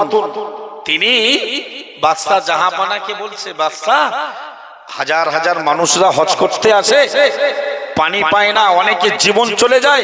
হুজুর এই মরুভূমি এলাকায় প্রচুর পশু পাখি বসবাস করে, পানির অভাবে জীবন যায়। হুজুর আপনি একজন বাদশা, আপনি একজন রাষ্ট্রনায়ক, আপনার দ্বারাই সম্ভব। আমি আপনার বিবি জুবাইদা আপনাকে পরামর্শ দিচ্ছি, একটা খাল খনন করে দেন। জোরে বলা যাবে না? 402 খ্রিস্টাব্দে বাদশা হারুন আর রশিদ আম্মাজান জুবাইদা খাতুন রাহমাতুল্লাহ আলাইহির সুপরামর্শ গ্রহণ করে বাদশা শাহজাহান যেমন আগ্রার তাজমহল করেছিলেন, তার বিবি মমতাজ বেগমের সৌহৃদ্য হিসাবে, মমতাজ বেগমের স্মৃতি হিসাবে আগ্রার তাজমহল বাদশা শাহজাহান তিনি তৈরি করেছিলেন। বাদশা হারুন আর রশিদ সম্মানিতা স্ত্রী জুবাইদার পরামর্শে হাজীদের পানি পান করার জন্য, গরু ছাগল মহিষ পশু পাখিদের পানি পান করানোর জন্য একটি খাল, একটি নহর খনন করলেন, নাম দিলেন নাহরে জুবাইদা। জুবাইদার নামে নদী, খাল যদি বলা যাবে না। 402 খ্রিস্টাব্দে আল্লাহর ওলি বান্দি আম্মাজান আমাদের বাড়ির মেয়েরা বলে, স্বামীরে বলে, আল্লাহ তো এবছর ফুলকপির ব্যবসায় বেশ এলাকায় চাষ হয়, টুকটাক হয় না, ভাটাটা বেশি আছে, ভালো হয়, চাষ বেশি হয় মাশাআল্লাহ, আল্লাহ বরকত দিক, ভাটা আছে, কাজের অভাব নেই আলহামদুলিল্লাহ। তো আমাদের বাড়ির মেয়েরা বললো এবছর আপনার ব্যবসা বাণিজ্যে বেশ ভালো হয়েছে, হ্যাঁ, তো আপনি আমার নামে এক কাঠা জমি কিনে দেন, আপনার ছেলে মেয়েরা আমার দেখবে কিনা। আমাদের মেয়েদের এই ইচ্ছা থাকে না? আর আম্মাজান জুবাইদা রাহমাতুল্লাহ আলাইহা বলছে, হুজুর একটা খাল খনন করেন না, আমি আপনার স্ত্রী, আপনি তো আমাকে মায়া করেন, মহব্বত করেন, ভালোবাসেন, আমার পরামর্শ গ্রহণ করে হাজী বান্দাদের জন্য, গাছের পশু পাখিদের জন্য, বনের পশু গাছের পাখিরা পানি পান করবে, হুজুর একটা নহর জারি করেন। সুবহানাল্লাহ বলেন। আম্মা জুবাইদা রাহমাতুল্লাহ আলাইহা আমাদের বাড়ির মেয়েরা কোরআন তুলে রেখেছে, 2.5 ইঞ্চি করে ধুলো পড়েছে, হাত দিয়ে দেখবা, ও কোরআন পড়তে জানে, কোরআন তুলে রেখেছে 2.5 ইঞ্চি 3 ইঞ্চি ধুলো, হুজুররা পড়তে গেলে ঝেড়ে ঝেড়ে মাথা। আল্লাহর ওলি বান্দি আম্মাজান জুবাইদা রাহমাতুল্লাহ আলাইহা বাদশা হারুন রশিদের সুনাম ধন্য জীবন সঙ্গিনী, লাইফ পার্টনার, সহধর্মিনী জুবাইদা হযরত হারুন রশিদের পক্ষ থেকে না না না না হারুন রশিদের রাজ দরবারে, হারুন রশিদের রাজকীয় স্টাইলের বিল্ডিং এ 300 কোরআনের হাফেজাকে চাকরি দিয়েছিলেন। একটু জোরে বলা যাবে না সুবহানাল্লাহ? হারুন রশিদের স্ত্রী জুবাইদা খাতুন রাহমাতুল্লাহ আলাইহার তত্ত্বাবধানে 300 কোরআনের মহিলা হাফেজা হারুন রশিদের রাজ দরবারে চাকরিরত। হারুন রশিদের রাজ দরবারটা 24 ঘন্টার একটা সেকেন্ড আল্লাহর কোরআন তেলাওয়াত থেকে মুক্ত থাকতো না। সদা সর্বদা হারুন রশিদের বাড়িতে কি হতো? কোরআন তেলাওয়াত। আম্মা জুবাইদাই এই কাজ করেছিলেন, বাদশার টাকাই মাইনে দিত তাদের, কিন্তু 300 জন কোরআনের হাফেজা বাড়িতে চাকরি দিয়েছিলেন। জোরে বলা যাবে না? আমাদের মেয়েদের গীবত করতে, পরচর্চা, পরনিন্দা, ওর নামে গালাগালি তার বাড়িতে লাগিয়ে দিতে দিতে এদের সময় 300 কোরআনের হাফেজা। আল্লাহু আকবার। আল্লাহর ওলি বান্দি আম্মাজান জুবাইদা রাহমাতুল্লাহ আলাইহা স্বামী হারুন রশিদের সঙ্গে একদিন সমুদ্র সৈকতে বেড়াতে গেলেন। ও বান্দা মনে রাখো, বেড়াতে গিয়ে দেখলেন একজন পাগল ফকির সাহেব, বাহলুল সাহেব কাদা মাটি দিয়ে কি সব তৈরি করছে। বাদশা হারুন রশিদ বলল, ও ফকির সাহেব বাহলুল, না না না না, তুমি কাদা মাটি দিয়ে সমুদ্রের তীরে কি করো? আল্লাহর ওলি বান্দা বলল, ও বাদশা জাফানা হারুন রশিদ, মনে রাখুন আমি বাহলুল কাদা মাটি দিয়ে জান্নাতের ঘর তৈরি করছি। সুবহানাল্লাহ বলে। কাদা মাটি দিয়ে কি তৈরি করছি? আচ্ছা, জান্নাতের ঘর কি কাদা মাটির হয়? সোনা, রূপো, মণি, মুক্তা, জাওহার। সুবহানাল্লাহ বলেন। সে দৃশ্য আলাদা। আল্লাহ আমাদের যেন জাহান্নাম থেকে মুক্তি দিয়ে আল্লাহর ওই সাজানো বাগান আল্লাহ আমাদেরকে বিনা হিসাবে যেন যাওয়ার তৌফিক দেয়। বলুন আমিন। হিসাব নেওয়ার জন্য যদি কারোর ডাকে, ওরা জান্নাতে যাবে।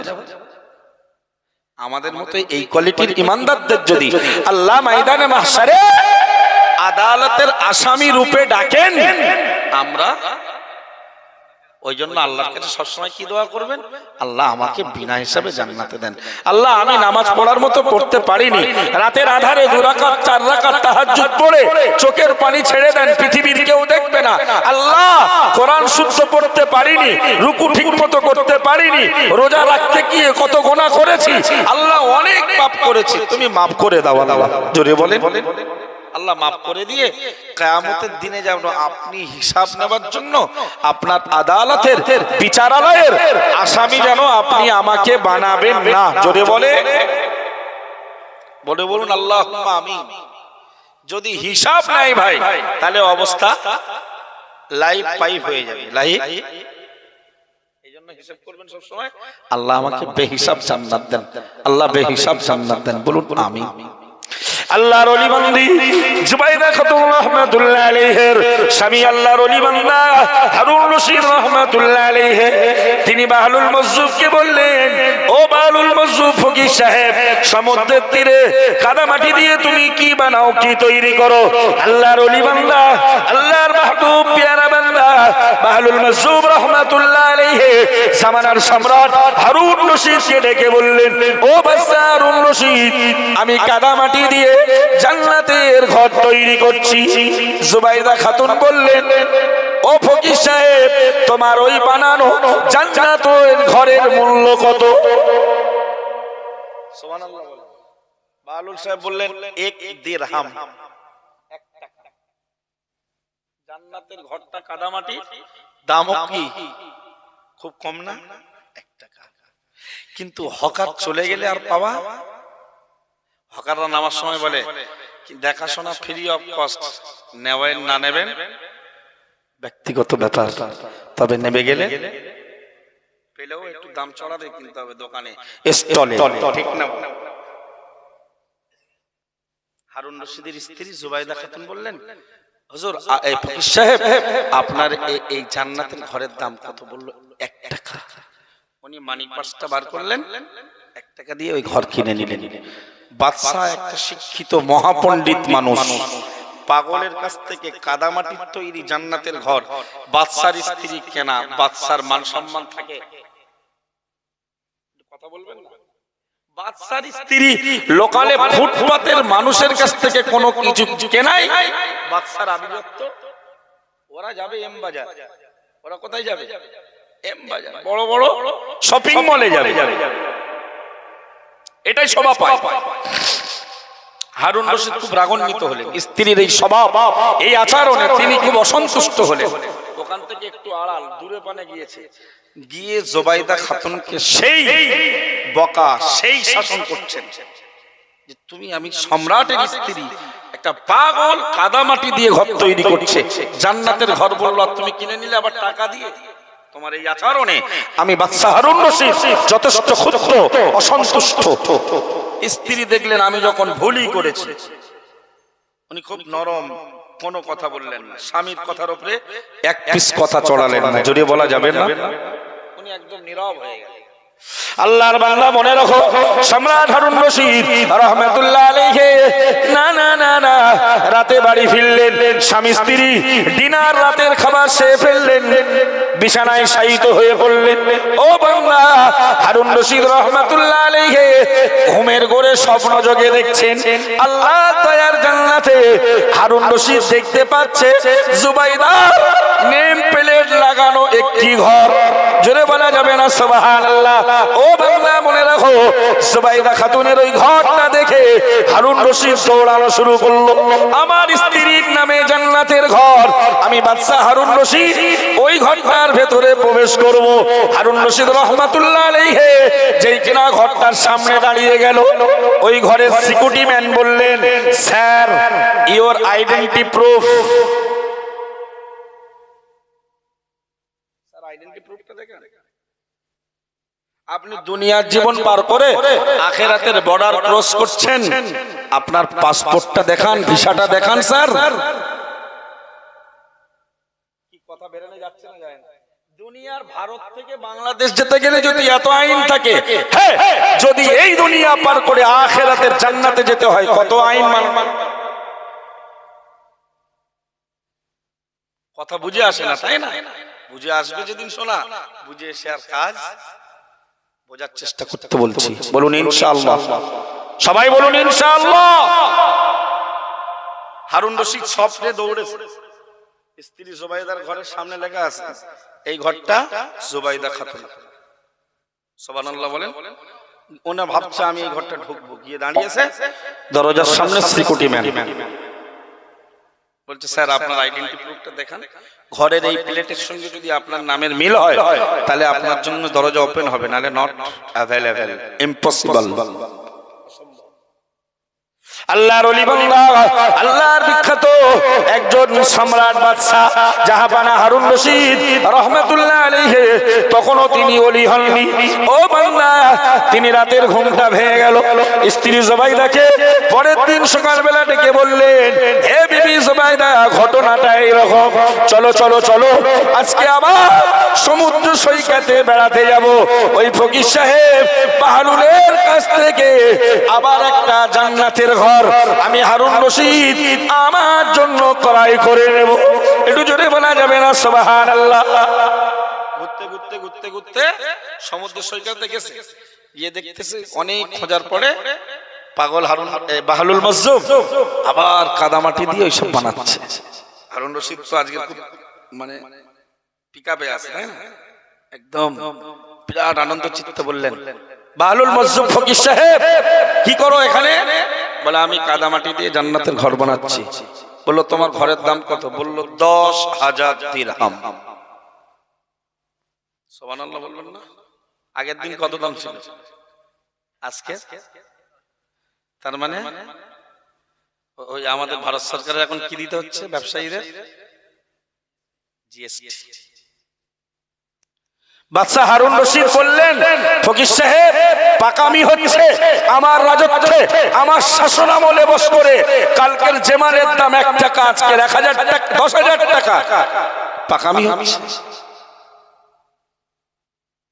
আল্লাহর ওলি বান্দা, আল্লাহর মাহবুব প্যারা বান্দা, দুনিয়াতে থাকতে থাকতে জান্নাত দখলকারী বান্দা বাহলুল মজজুব রাহমাতুল্লাহ আলাইহি জামানার বিখ্যাত সম্রাট হারুন রশিদকে ডেকে বললেন, ও বাদশা জাহাপানা, কালকের যে ঘরে মূল্য ছিল 1 টাকা, ওটা তো স্বাদ না বোঝার দাম, আজকে যার দাম 10,000 বলছি, আজকের ওটা স্বাদ বুঝে যাওয়ার পরের দাম। সুবহানাল্লাহ বলবেন না? আরে মার্কেটে কি একটা বিক্রি হচ্ছে, টেস্ট না করে কিনলে একরকম, টেস্ট করে হেভি টেভি বললে দাম বেড়ে যাবে না? বাপ ছেলের ঈদের মার্কেটে নিয়ে গেলে ছেলে যদি বলে আব্বা এটাই নাও পছন্দ, হাত টিপে দেয়, চুপ কর চুপ, মালের দাম কমাবো। বাদশা জাহাপানা আগের দিনের যে মালটা 1 টাকা দিয়ে নিয়েছিলেন ওটা তো স্বাদ না বুঝে কেনার দাম। সুবহানাল্লাহ বলবেন না? আর আজকে যেটা কিনছেন দাম তো বাড়বেই, মজা বুঝে গেছো তো রাত্রি। আল্লাহ ওয়ালাদেরকে অলৌকিক এই সমস্ত বিষয় আল্লাহ জানিয়ে দেন, যদি বলুন। চলুন আমরা ব্যাক করি। আম্মা জুবাইদা খাতুন রাহমাতুল্লাহি আলাইহা, ভাই আল্লাহ আমাদেরকে জান্নাতে দেবেন যদি চলাচলতি ঠিক করতে পারি। কেউ জান্নাতে যাবে নামাজের বিনিময়ে, সুবহানাল্লাহ বলুন। কাউকে আল্লাহ জান্নাতে দেবেন রোজার বিনিময়ে, কাউকে আল্লাহ জান্নাতে দেবেন সৎ কাজের বিনিময়ে, কাউকে আল্লাহ জান্নাতে দেবেন দান করার বিনিময়ে, কাউকে আল্লাহ জান্নাতে দেবেন জিকির করার বিনিময়ে, কাউকে আল্লাহ জান্নাতে দেবেন তওবার মতো আমলটা কবুল হয়ে গিয়েছে তার বিনিময়ে, জোরে বলুন। আবার কাউকে আল্লাহ জান্নাতে দেবেন রাস্তা থেকে কষ্টদায়ক বস্তুকে দূর করে দেওয়ার বিনিময়ে, যদি বলা যাবে না? প্যারা নবী মুহাম্মদুর রাসূলুল্লাহ সাল্লাল্লাহু আলাইহি ওয়াসাল্লাম হাদিস শরীফে বিবরণ দিলেন, ও আমার সাহাবীরা মনে রাখো, আমি নবী মুহাম্মদুর রাসূলুল্লাহ সাল্লাল্লাহু আলাইহি ওয়াসাল্লাম বলছি, ঈমানের 7টা শাখা রয়েছে। না না না, তার সবথেকে আলাহা আশহাদু আল্লা ইলাহা ইল্লাল্লাহ ওয়া আন্না মুহাম্মাদার রাসূলুল্লাহ আও কামা ক্বালা আলাইহিস সালাম। প্রিয় নবী মুহাম্মদুর রাসূলুল্লাহ সাল্লাল্লাহু আলাইহি ওয়াসাল্লাম বললেন, ঈমানের 7টা শাখার ভেতরে সবথেকে উচ্চ পর্যায়ের শাখা হলো আল্লাহকে এক বলে সাক্ষ্য দেওয়া। নবী মুহাম্মদুর রাসূলুল্লাহ সাল্লাল্লাহু আলাইহি ওয়াসাল্লামকে আল্লাহর বান্দা এবং তার রাসূল বলে মেনে নেওয়া। জোরে বলুন সুবহানাল্লাহ। প্যারা নবী মুহাম্মদুর রাসূলুল্লাহ সাল্লাল্লাহু আলাইহি ওয়াসাল্লাম বললেন, ওয়া আদনাহা ইমাতাতুল আযা আনিত তরিকি আও কামা ক্বালা আলাইহিস সালাম। নবী সাহাবীদের বললেন, ও আমার সাহাবীরা, ঈমানের 7টি শাখার ভেতরে সবথেকে নিম্ন পর্যায়ের শাখা হলো রাস্তা থেকে কষ্টদায়ক জিনিস বস্তুকে দূরে সরিয়ে দেওয়া। আরো জোরে বলুন না সুবহানাল্লাহ। সুবহানাল্লাহ বলতে কষ্ট হচ্ছে। এখনো 55 বছরের বুড়ো খেলা দেখতে গিয়ে গোল বলে কষ্ট হয়। আমরা যদি একটু বেরিয়ে বলি, হুজুর অনেক কিছু কঠিন বলেছে, সুবহানাল্লাহ বলার মধ্যে এত গুতো মারা হচ্ছে কেন? সুবহানাল্লাহ পড়লেই তো আল্লাহ জান্নাত পাওয়া যায়। কারুর তো সুবহানাল্লাহ পড়ার বিনিময়ে আল্লাহ তার দয়ার জান্নাতের আর 8টা দরজা ওপেন করে দেবেন। জোরে বলো। এই ওয়ার্ল্ড কাপ চলে গেল, আমার ওই দিন ক্যানিং জীবনতলা দাওয়াত ছিল, ওখান থেকে এই হাড়োয়া বুড়িপুকুর বটতলা দাওয়াত ছিল। যাবার আর আবার আসার পথে যে পরিমাণ মুসলমানদের বাঁদরামি দেখলাম, আল্লাহু আকবার। বাঁদর তৈরি হচ্ছে রাস্তায়, টিভিতে, ফোনে হয় না, শুধু কি করছে? রাস্তায় পর্দা দিচ্ছে, দিয়ে নারী পুরুষ যুবক ছেলে ছোকরা বুড়ো বুড়ি সব দেখছে মজা করে। খেলা হালাল না হারাম? হ্যাঁ, আবার সেটা জামায়াত। হারাম জিনিস একা করলো তো আলাদা ব্যাপার, আবার জামায়াত যে কটা আয়োজক তৈরি হও, থমনা ফাটাবে। হারাম কাজ একা করা তো আলাদা অপরাধ, আবার সেই দলের নেতৃত্ব করা, লিডারশিপ দিয়ে হারাম কাজে মানুষকে জড়ো করা, এর জন্য পানিশমেন্ট হবে আলাদা। তোমার আয়োজন করায় 1000 লোক আসলে ওই 1000 লোকের দায় ভার বোঝা তোমার বোঝার সঙ্গে অ্যাড করা হবে। আবার যদি ভালো কাজের আয়োজন করো, যত লোক আসবে তার সওয়াবের একটা অংশ তোমার বোঝাতে আল্লাহ যুক্ত করে দেবেন। জোরে বলা যাবে না, আরো চিৎকার করে বলুন সুবহানাল্লাহ, নারায়ে তাকবীর। তাহলে জান্নাতে কেউ কেউ যাবে, রাস্তায় কাঁটা পড়ে আছে, আমার কোনো ভাইয়ের, আমার কোনো বোনের, আমার কোনো মায়ের, আমার কোনো চাচার পায়ে ফেলতে পারে, সরিয়ে দিলাম। সুবহানাল্লাহ বলুন। আমরা তো মুসলমান ভাইয়ের রাস্তা বন্ধ করতেছি, কাঁটা সরাবো। মুসলমান মায়ের পেটের ভাইয়ের রাস্তা বন্ধ করার চক্রান্ত চালায়, তো এমাল রাস্তায় কাঁটা সরাবে কি করে? 1 ফুট ভিতরে পাঁচিল দিলে, দেওয়ালটা ফেললে রাস্তাটা সুসর হয়, মাল রাস্তা ঘেঁষে দিচ্ছে। এটা কি মুসলমানের চরিত্র? বললে কষ্টদায়ক কথা না, এটা হাদিসের কথা। ভাই এত চিল্লে, এত জোরে বলার একটাই উদ্দেশ্য, একটু মানার মানসিকতা তৈরি করুন। বলুন ইনশাআল্লাহ। কেউ কেউ বলতেছে আবার মনে মনে বা বাইরে, ও হুজুররা তো বলেই যাচ্ছে, কি বা হচ্ছে। আগেই বলেছে আমরা কি আমন্ত্রিত হকার, এমনি আসেনি, কিন্তু এমনি আসছে আমন্ত্রিত হকার। ট্রেনে তো যেসে ওঠে, কেউ চিপস নিয়ে, কেউ ছোলা নিয়ে, কেউ মটন নিয়ে, কেউ ঝুড়ি ভাজা নিয়ে, কেউ বেলুন নিয়ে, কেউ পেয়ারা নিয়ে, কেউ চকলেট নিয়ে। কিন্তু হুজুর আমন্ত্রিত হকার, নির্ধারিত সময়ে হকার করবেন, বাড়ি যাবেন। নিলে ভালো, না নিলে আমি আমার ভাষায় বলি আরো ভালো। কারণ তোমার কবরে তো আমিও যাব না, আমার কবরে আমি আমার ভাষায় বলি, নিলে ভালো, না নিলে আরো ভালো। কারণ তোমার কি হবে, আমি তো আমার কথাই আমি পাগল, তুমি তোমার কথাই পাগল, তাই না? ইয়া নাফসি নাফসি নাফসি করতে থাকবে। নেওয়ার অনুরোধ করছি, আল্লাহ তৌফিক দেন। বলুন আমিন, বলুন আল্লাহুম্মা আমিন। কষ্ট একটু করুন দুনিয়ার জীবনে, আল্লাহ জান্নাত দেবেন বান্দাকে, ইমানদারকে আল্লাহ জাহান্নামে দেবে, এই চিন্তা আমার আল্লাহর নেই। জোরে বলা যাবে না? আমার আল্লাহর নবী মুহাম্মদুর রাসূলুল্লাহ সাল্লাল্লাহু আলাইহি ওয়াসাল্লাম বললেন, ওগো দুনিয়ার ইমানদার, ওগো আমার সাহাবা সাহাবীর দল, ওগো আমার উম্মতির দল, মনে রাখো আমি প্রিয় নবী মুহাম্মদুর রাসূলুল্লাহ সাল্লাল্লাহু আলাইহি ওয়াসাল্লাম বলছি, আমার আল্লাহর রহমতটাকে 100 ভাগে বিভক্ত করা হয়েছে। একটা ভাগ কেবলমাত্র দুনিয়াতে আল্লাহ ছড়িয়ে দিয়েছেন। ওই এক ভাগ রহমতের কারণে দুনিয়ায় যারা আল্লাহর সঙ্গে শিরিক করে তারা খেতে পারে, ঘর বাড়ি বানায়, আয়েশ আরামে থাকে। যারা কুফরি করে, যারা আল্লাহর নাফরমানি করে, আল্লাহ তাদেরকেও খাওয়ায় ওই এক ভাগ রহমতের বিনিময়ে। ও বান্দা, ও আমার উম্মতিরা, মনে রাখো আমি নবী মুহাম্মদুর রাসূলুল্লাহ সাল্লাল্লাহু আলাইহি ওয়াসাল্লাম বলছি, অতিরিক্ত 99টা রহমত আল্লাহ রেখে দিয়েছেন কিয়ামতের মহাময়দানে, যেটি ঈমানদারের জন্য খাস হয়ে যাবে। এক ভাগে এত কিছু, যারা আল্লাহর মানে না ওরাও খাচ্ছে, সুখ শান্তিতে আছে না? 99 ভাগ আছে কাদের জন্য?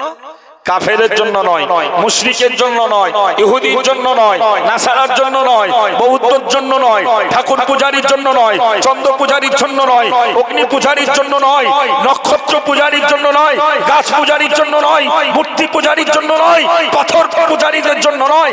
ওটা কেবল ঈমানদারদের জন্য খাস। জোরে বলে। সুতরাং আল্লাহ আমাদের জান্নাতে দেবে না জাহান্নামে দেবে, তার চিন্তায় জান্নাতে দেবেন। এর পরেও যদি আমরা কপাল পড়াই, তাহলে আর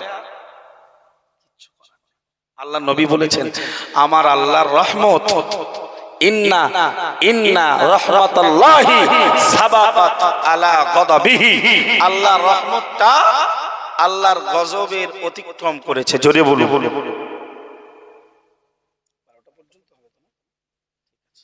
সময় একেবারে সন্নিকটে, পেছনের যেখান থেকে ফরকি ছেড়েছিল ওই জায়গাগুলো পূরণ করেই বক্তব্য শেষ করব। হযরত আম্মা জান জুবাইদা খাতুন রাহমাতুল্লাহ আলাইহি তিনি ইন্তেকাল করেছেন কবরের জগতে। তার জীবনে কত ভালো আমাল। তিনি একদিকে জান্নাত ক্রয় করেছেন আল্লাহর ওলির কাছ থেকে, যেটা তার স্বামী জান্নাতে দেখেছে। তিনি নাহারে জুবাইদা নামীয় সুপরামর্শদাতা। জোরে বলবেন না? তিনি বাড়িতে 300 কোরআনের হাফেজা পেলে দৈনন্দিন বাড়িতে কোরআন তেলাওয়াত করাতেন। সুবহানাল্লাহ বলুন। উনি ইন্তেকালের পরে ওনার এক বান্ধবী ওনাকে স্বপ্নযোগে দেখছে, তো জিজ্ঞেস করছে, জুবাইদা তুমি এখন কবরে কি অবস্থাতে আছো বোন? আল্লাহ তোমাকে কি অবস্থায় রেখেছে?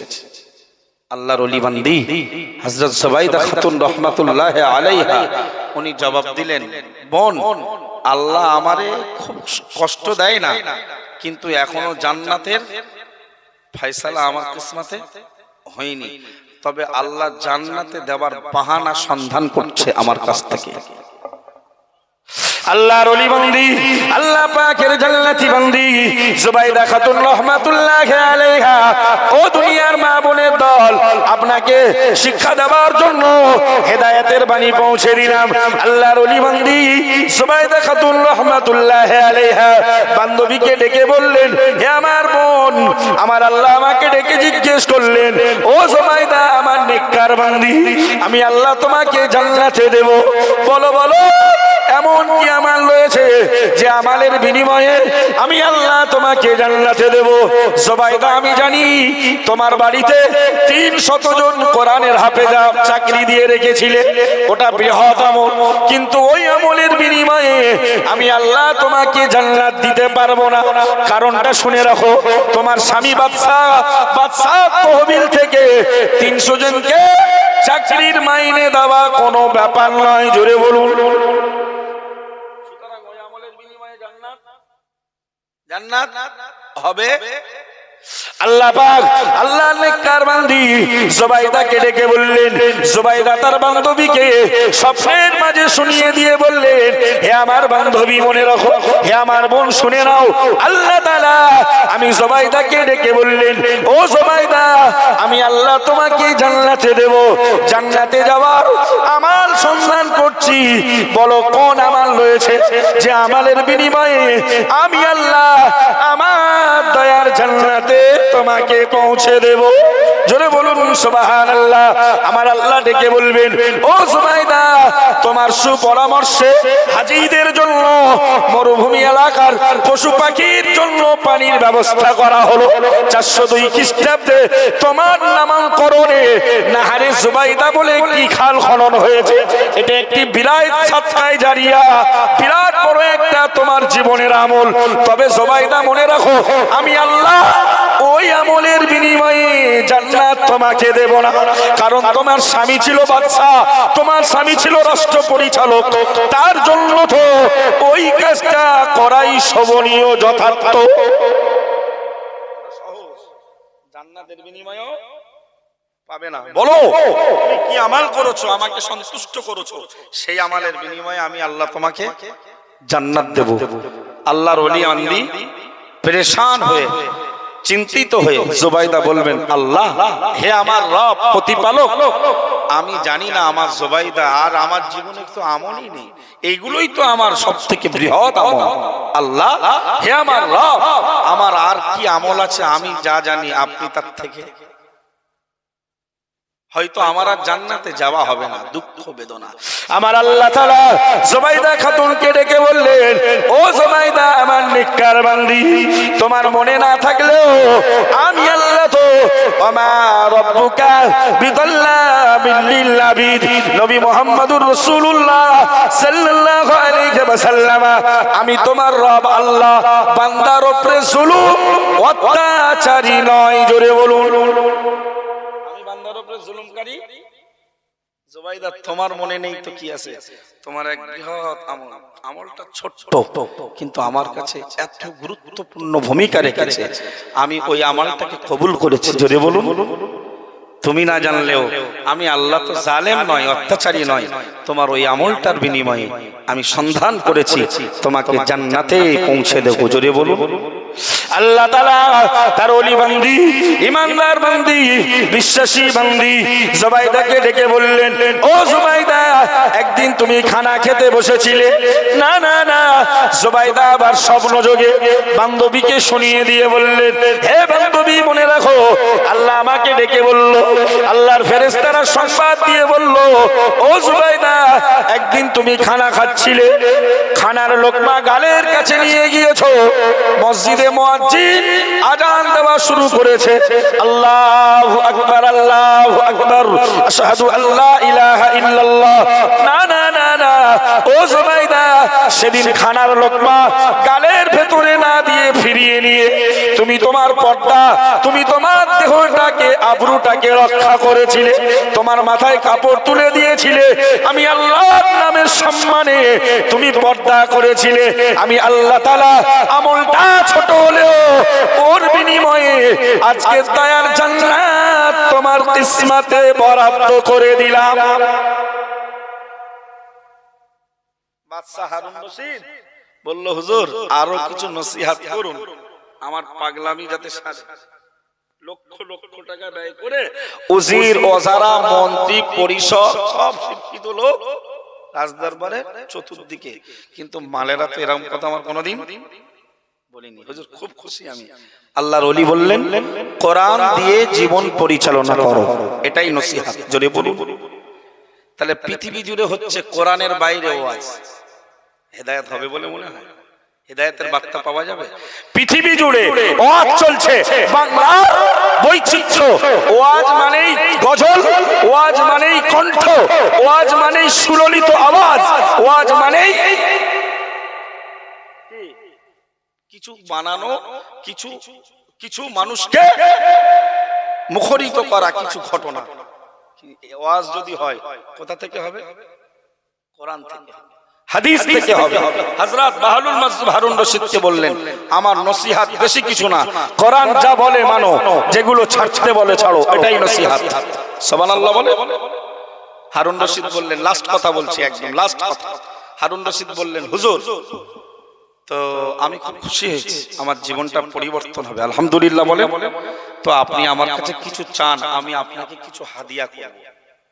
আমার রাজদরবারে তাহবিল থেকে আপনার চেহারা, আপনার বেশভূষা দেখে মনে হচ্ছে আপনি অভাবী, আপনি অভাবী, আপনার অভাব আছে। আমি আপনার অভাবটাকে একটু পূরণ করি। আপনি যখন আমার জাহান্নাম থেকে বাঁচালেন, জোরে বলবেন না, আমার রাজদরবার থেকে কিছু হাদিয়া তোহফা দেব। আল্লাহর ওলি বান্দা যারা হয়, দুনিয়াকে তারা তালাশ করে না। যারা আল্লাহর পীর বান্দা হয়, সুফি যারা হয়, দুনিয়ার মুখে লাথি মারে, কিন্তু জগৎ জুড়ে এখন পীরেদের ছড়াছড়ি। কেউ বা পীরে কামেল, কেউ বা পরিপূর্ণ পীর, কেউ বা হাফ প্যাটেল পীর, কেউ বা পীর নয় পীর জাদা। শুধু দরকার মাল আর মাল।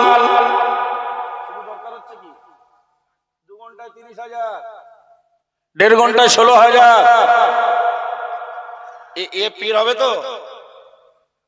বাহলুল মাজজুবের হারুন রশিদ বলতেছে, হুজুর, তোমার চেহারা, তোমার চুল, দেবার লেবাস, তোমার চালচলন দেখে আমার মনে হচ্ছে যে তুমি যথেষ্ট অভাবী, আর আমি তো আপনার শিষ্য, আজকের থেকে আপনার শিষ্য, আপনি আমার গুরু। হুজুর, আমি তো রাজদরবারের পরিচালক, কিছু চান না হুজুর? এমন কিছু দেব আপনি শান্তিতে বসবাস করবে। দুনিয়ায় শান্তি মানে আখিরাত। দুনিয়ায় শান্তি মানে, নবীরা খুব শান্তিতে ছিল, আল্লাহ হাক্কানি ওলি আউলিয়ারা খুব শান্তিতে ছিল। কষ্ট, দুঃখ, মেহনত, পরিশ্রম, যুদ্ধ, জিহাদ, ঠিক বলছি না? এমনকি তাদের দেশ ছেড়ে অন্য দেশে হিজরত করতে হয়েছে, ঠিক বলছিলাম? তারপরেই তো আল্লাহর ওলি বান্দা, আল্লাহর মাহবুব বান্দা বাহলুল মাজজুব রাহমাতুল্লাহ আলাইহি জামানার বাদশা হারুন রশিদের এই কথায় রাজি হয়ে বললেন, ও বাদশা জাপানা হারুন রশিদ, আমি আপনার কাছে 3টে হাদিয়া চাইবো।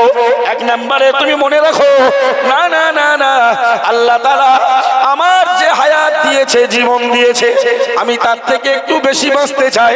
ও হারুন রশিদ, আমার 1 নম্বরের চাওয়া, আমার হায়াতটা টেনে লম্বা করে দাও।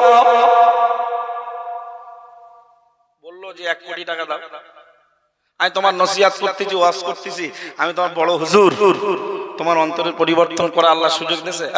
বাদশা যাবে না, তোমার বাদশাহী দরবারে আমার চাকরি দাও বলেছে। 50 লক্ষ টাকা দাও বলেছে।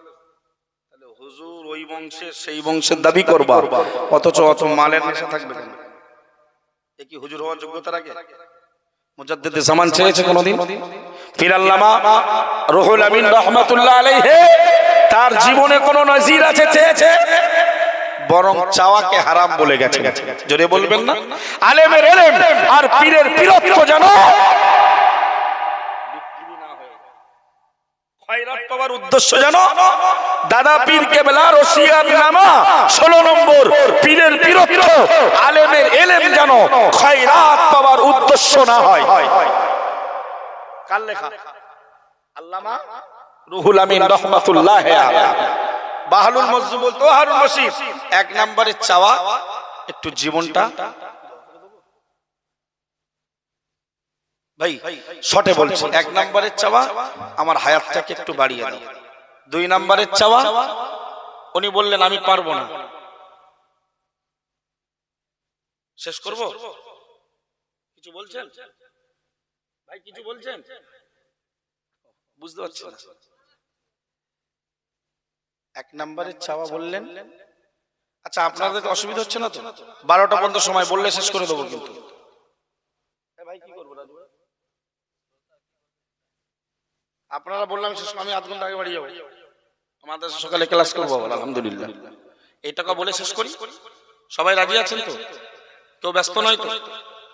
হারুন রশিদকে বললেন, আমার জীবনের যা সময়সীমা আল্লাহ দিয়েছে ওর থেকে একটু টেনে তুমি বাড়িয়ে দাও, তুমি যেহেতু বাদশা। তো হারুন রশিদ বললেন, হুজুর এটা হবে না, আমি পারবো না। সুবহানাল্লাহ বলুন। তো বাহলুল মাজজুব হুজুর বললেন, যদি এটা না পারো তাহলে নির্ধারিত সময়ে তো আমার মৃত্যু হবে, নির্ধারিত সময়ে কোরআন শরীফ বলেছে ইদা জা আজালুহুম লা ইস্তাখিরুনা সাআতাও ওয়া লা ইস্তাকদিমুন, মৃত্যুর সময় হলে কেউ 1 সেকেন্ড আগেও মরবে না, 1 সেকেন্ড জাস্ট টাইমে। চতুর্দিকে বাপ মা ভাই বোন ছেলে মেয়ে প্রতিবেশী গ্রামবাসী চার দেওয়ালের ভেতরে জড়ো করে বসবে, বুড়িরা ফতোয়া দেয় মাথার ধারতে সরে বস, আজরাইল ঢুকবে। আজরাইলের ঢোকার কোনো রাস্তা আছে? বুড়িরা ফতোয়া দেয়। সারা জীবন বাপের ভাত দেয়নি, বুড়ি ডেকে বলতে এই আব্দুর রহমান তোর বাপ মরে যাচ্ছে, গালে পানি দো। পানি নেবে কি করে? ওর বাপের যখন জুস খাওয়ার ক্ষমতা ছিল, ডাবের পানি পান করার ক্ষমতা ছিল, হাকের রস খাওয়ার ক্ষমতা ছিল, তখন খাওয়াইনি। গ্রামের বুড়ি কোটা ডেকে বলতেছে সারা জীবন যা হয়েছে হয়েছে, বাপের মরার সময় গালে পানি দে। বাপ বুঝতেছে কোন যন্ত্রণায় আছে, মাল গালে পানি দিচ্ছে এখন গড়িয়ে যাচ্ছে আর ডোক মারে। তুই পানি দিস আর না দিস ও বেকার। পারলে যদি এরকম বেয়াদব সন্তান থাকো, রাতের আধারে বাপের মায়ের পায়ে ধরে ক্ষমা চেয়ে জায়গা ঠিক করো, নালে মরলেই সাবটানি শুরু। মরলে সাবটানি, গালে পানি টানি দিয়ে লাভ হবে না। হুজুর কাপড়ের কাপড়টা আমি দেবো, বিরাট কান্না। কোথায় ছিলি রাত দিন? তোর বাপের ওষুধ কেনার সময় হলো না, তোর বাপের দেখার সময় হলো না, হাত দিয়ে তোর মা কত পেশাব পায়খানা পরিষ্কার করেছে, ওই মাটার অসুস্থের সময় জীবনের অন্তিম মুহূর্তে একটু সেবা দেওয়ার সময় হলো না। এখন কাপড়ের কাপড় দেবো, হুজুর দাওয়াত দাও যেন যারা আত্মীয় স্বজন এসছে একটু খেয়ে যায়। পাকামি হচ্ছে না? শরীয়তটাকে নিজের মতো পেয়েছে। হুজুর 4 দিনে একটু পড়ে দেবেন, 7 দিনে 21 দিনে 41 দিনে, পাকামি হচ্ছে। ভাই বক্তব্য ওই জায়গায় নয়। সময় শেষ হলে ঘন্টা বাজবে, আজরাইল আসবেন। কোন রাস্তা, দুনিয়ার কোন রাস্তা, সবাই বসে কাঁদছে, হঠাৎ করে দেখলো শেষ, এবারে গুঁতো মারছে। এরকম বলে না? হঠাৎ দেখা গেল কান্নার রোল। কেন কেন এত চিৎকার করে কান্না কিসের? ওটা তোমার না আল্লাহর। হাদিস শরীফে নবী আমার বললেন, প্যারা নবী মুহাম্মদুর রাসূলুল্লাহ সাল্লাল্লাহু আলাইহি ওয়াসাল্লাম ইদা মাতা ওয়ালাদাল আবদি আও কামা ক্বালা আলাইহিস সালাম, আল্লাহর কোন বান্দা বান্দির যখন সন্তান মারা যায়, আল্লাহ তাআলা ফেরেশতাদেরকে ডেকে জিজ্ঞেস করে কবাতুম ওয়ালাদা আবদি, ও ফেরেশতারা আমার অমুক বান্দার সন্তানকে তোমরা কি ছিনিয়ে নিয়েছো? ফায়াকুলুনা নাম, ফেরেশতারা জবাব দিয়ে বলেন জি হ্যাঁ, ও রব্বুল আলামিন আল্লাহ অমুক বান্দার সন্তানকে মেরে দিয়েছি। আবার আমার আল্লাহ জিজ্ঞেস করে কবাতুম সামারাতা ফুয়াদিহি, ও ফেরেশতারা তোমরা কি আমার বান্দার কলিজার টুকরাকে ছিনিয়ে নিয়েছো? ফায়াকুলুনা না, ফেরেশতারা আবার জবাব দিয়ে বলেন জি হ্যাঁ, আল্লাহ আমরা মেরে দিয়েছি। তো আল্লাহ জিজ্ঞেস করে আমার বান্দা এখন কি করছে? তোমরা তো আমার বান্দার, পৃথিবীতে দেখবেন যত জিনিস আমরা হারিয়ে ফেলি, সব থেকে আমাদের কষ্ট হয় যদি কোনো পিতামাতার সন্তান হারিয়ে ফেলে, ঠিক না? অথচ ওই সন্তান বড় হয়ে আর বাম্মার ওয়াজ কি পক্ষে হচ্ছে না বিপক্ষে? কারোর পক্ষে কারোর। তবে যার পক্ষে হচ্ছে সে আবার একটু বুকে হাত দিয়ে দেখুক যে সে আবার এরকম করে রাখেনি তো, জাইসা করনা ওইসাই ভরনা। সে যদি পিতামাতার সঙ্গে করে রাখে, সন্তান তো হয়তো ভাবতে চায় আমার পক্ষে, আমার ছেলের বিপক্ষে, সঙ্গে একটু ভেতরে হাত দিয়ে চেষ্টা করতে, চিন্তা করতে হবে আমি আবার এরকম করে আসিনি তো, যে কটা চলে গেছে আমার। আল্লাহ বলবে ও ফেরেশতারা, তো আমার এখন ওই বান্দা কি বলছে এই মুহূর্তে? তার কলিজার টুকরা সন্তানকে ছিনিয়ে নিলে কি করছে?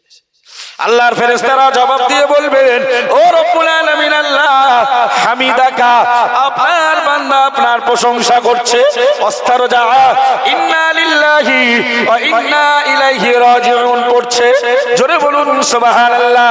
আমার আল্লাহ বললেন ও ফেরেশতারা বানু বানু বাইতান ফিল জান্নাতি, ওই লোকটার জন্য, আমার ওই বান্দার জন্য, ওই সন্তান হারা পিতামাতার জন্য জান্নাতে একটি ঘর তৈরি করে দাও।